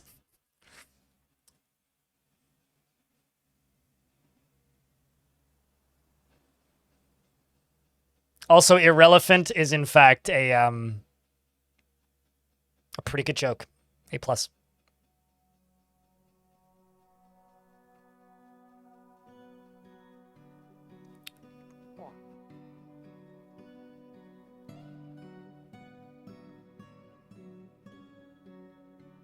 I don't know. I kind of... Pokemon is one of those things where I feel like it's something that you have to have always been into to get it. I've talked about this before, Captain Haddock, but when I was a little kid, there was a very defining moment in my life. I bought a Game Boy Advance SP. And when I bought that Game Boy Advance SP, I had a choice. And it was a very logical, sane choice that I made as this small child. Which was, I'd saved like a year and a half's worth of Christmas money and birthday money. It's like 2 Christmases and a birthday to purchase a Game Boy. And I had to choose very wisely between whether or not I wanted Legend of Zelda Minish Cap or Pokemon. Pokemon was $139 for Pokemon and the Game Boy. Canadian at the time.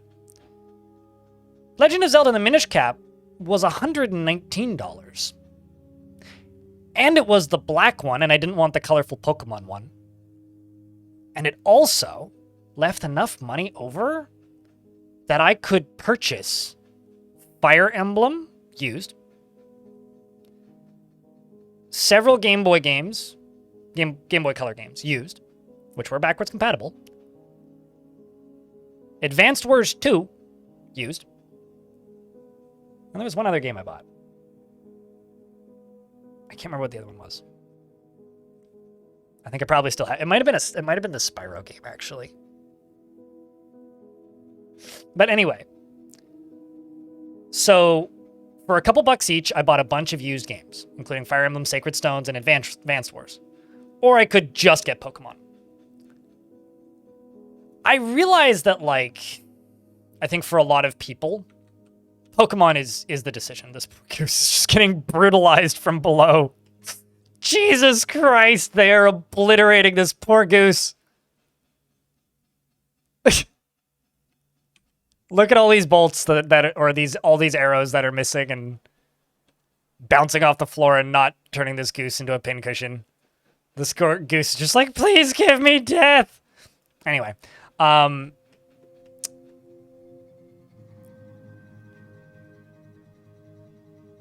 do honestly think that was one of the most defining moments of my life. And I chose Legend of Zelda. And, you know, maybe there's a world where I chose Pokemon and I'd still be into Pokemon to this day. But the result was I chose Legend of Zelda and kind of don't like any of the 3D Legend of Zeldas. I played all the, or not all of them, but I played one of the Game Boy Color ones. I want to say it was Oracle of Season? It was Oracle of something. And I played Minish Cap, and I really liked both of those. I also went back and played the original on an emulator. And honestly, I think I'm good. Did I ever beat Minish Cap? Yeah, I did, actually. It took a long fucking time. Like, holy shit. It took me like 2 years to beat that game as a kid. I'm not gonna lie, there's one point where it's like the desert area, you need to put a bomb in between 2 trees. Legit took me a year to figure that out. Like, I beat the game up until that point like 3 or 4 times. Because I didn't clock as a kid that you needed to put a bomb there. Ages was the one I played.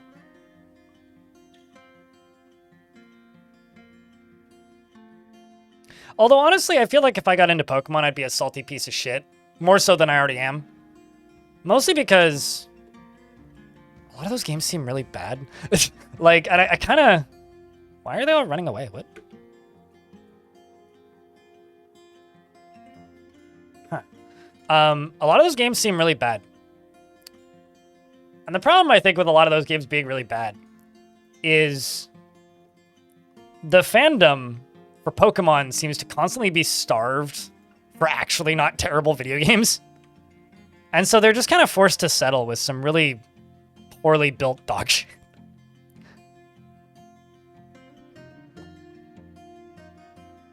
I would need to breed beak dogs to get baby beak dogs. These aren't baby beak dogs, these are adult beak dogs.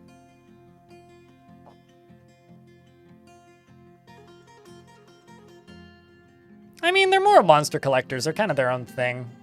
But yeah, I don't know.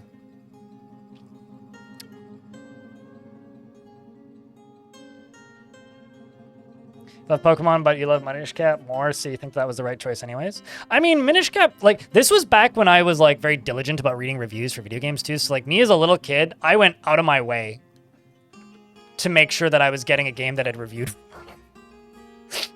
Like, I went out of my way to make sure that I was getting not a game that I wouldn't hate. Hold on, what's your last name?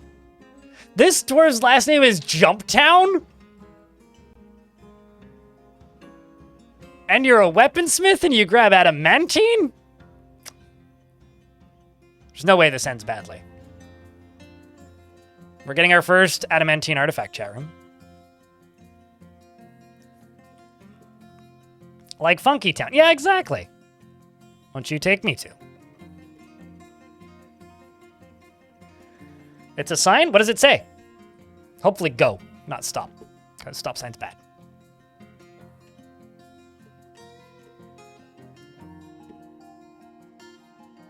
Man, if we get another corkscrew, I will laugh pretty hard. I'll put it beside the other corkscrew. It says, slow down. Cats in area.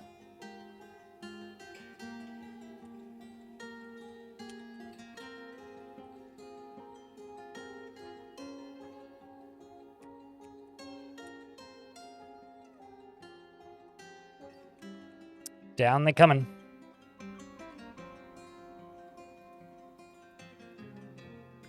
Blind Cave Ogre is fighting with a jaguar. Did it rev its engine? Also, why is there a Blind Cave Ogre in my fortress?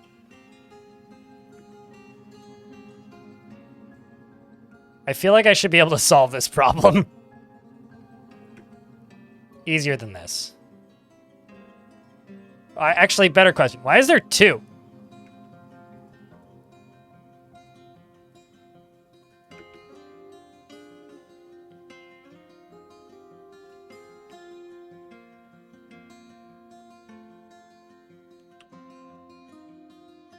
That's slightly distressing, actually. You know, I may move the elephants.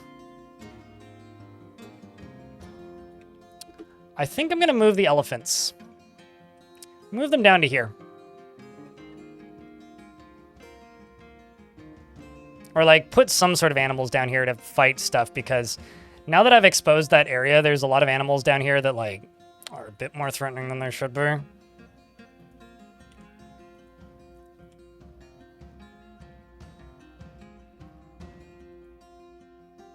Also, Bobby Kotick is still alive, which is lovely.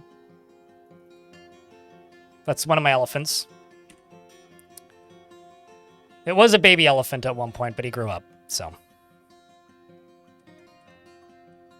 It's my longest surviving elephant. At least longest surviving named elephant. Did he, though? In this world, he did. I can't speak to reality.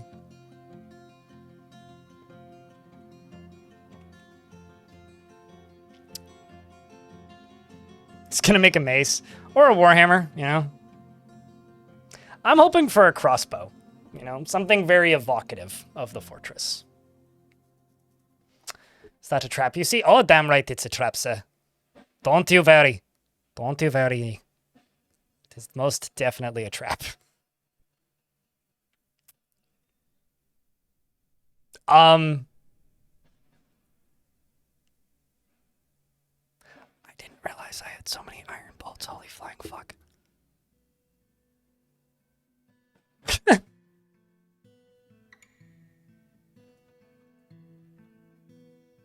Golly gee. Maybe I should cool off with the bolts a little bit. Maybe we've got too many.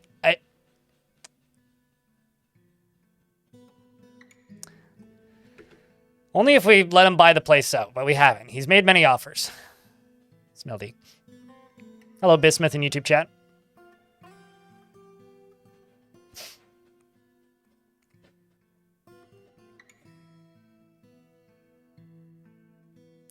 You're gonna tell DF that the skunk needs its guts to spray. Spray what, though? Wait, so wait, it still needs to have its guts functional in order to spray? Like that's its equipped weapon? Or it's spraying guts?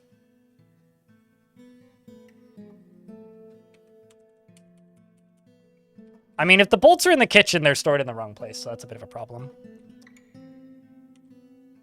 Also, Dee Dee, thanks for the bits.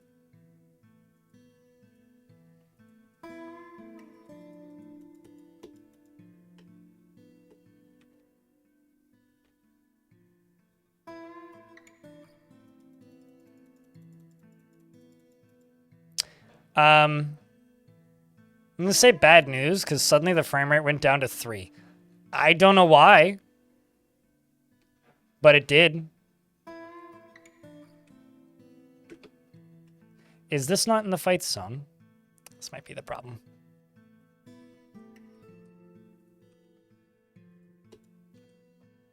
Oh. We are getting invaded, chat, by a vile force of Crundles. Just 35 Crundles sitting in a tree.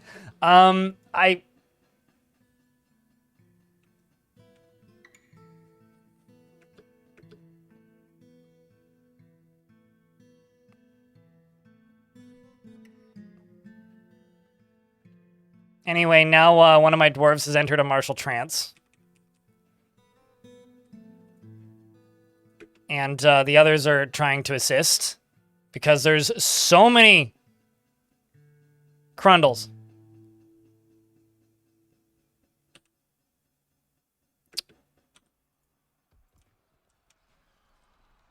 So many Crundles.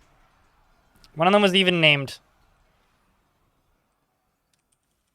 Why are you still here, Fefu? The fuck? Probably because I turned hauling off.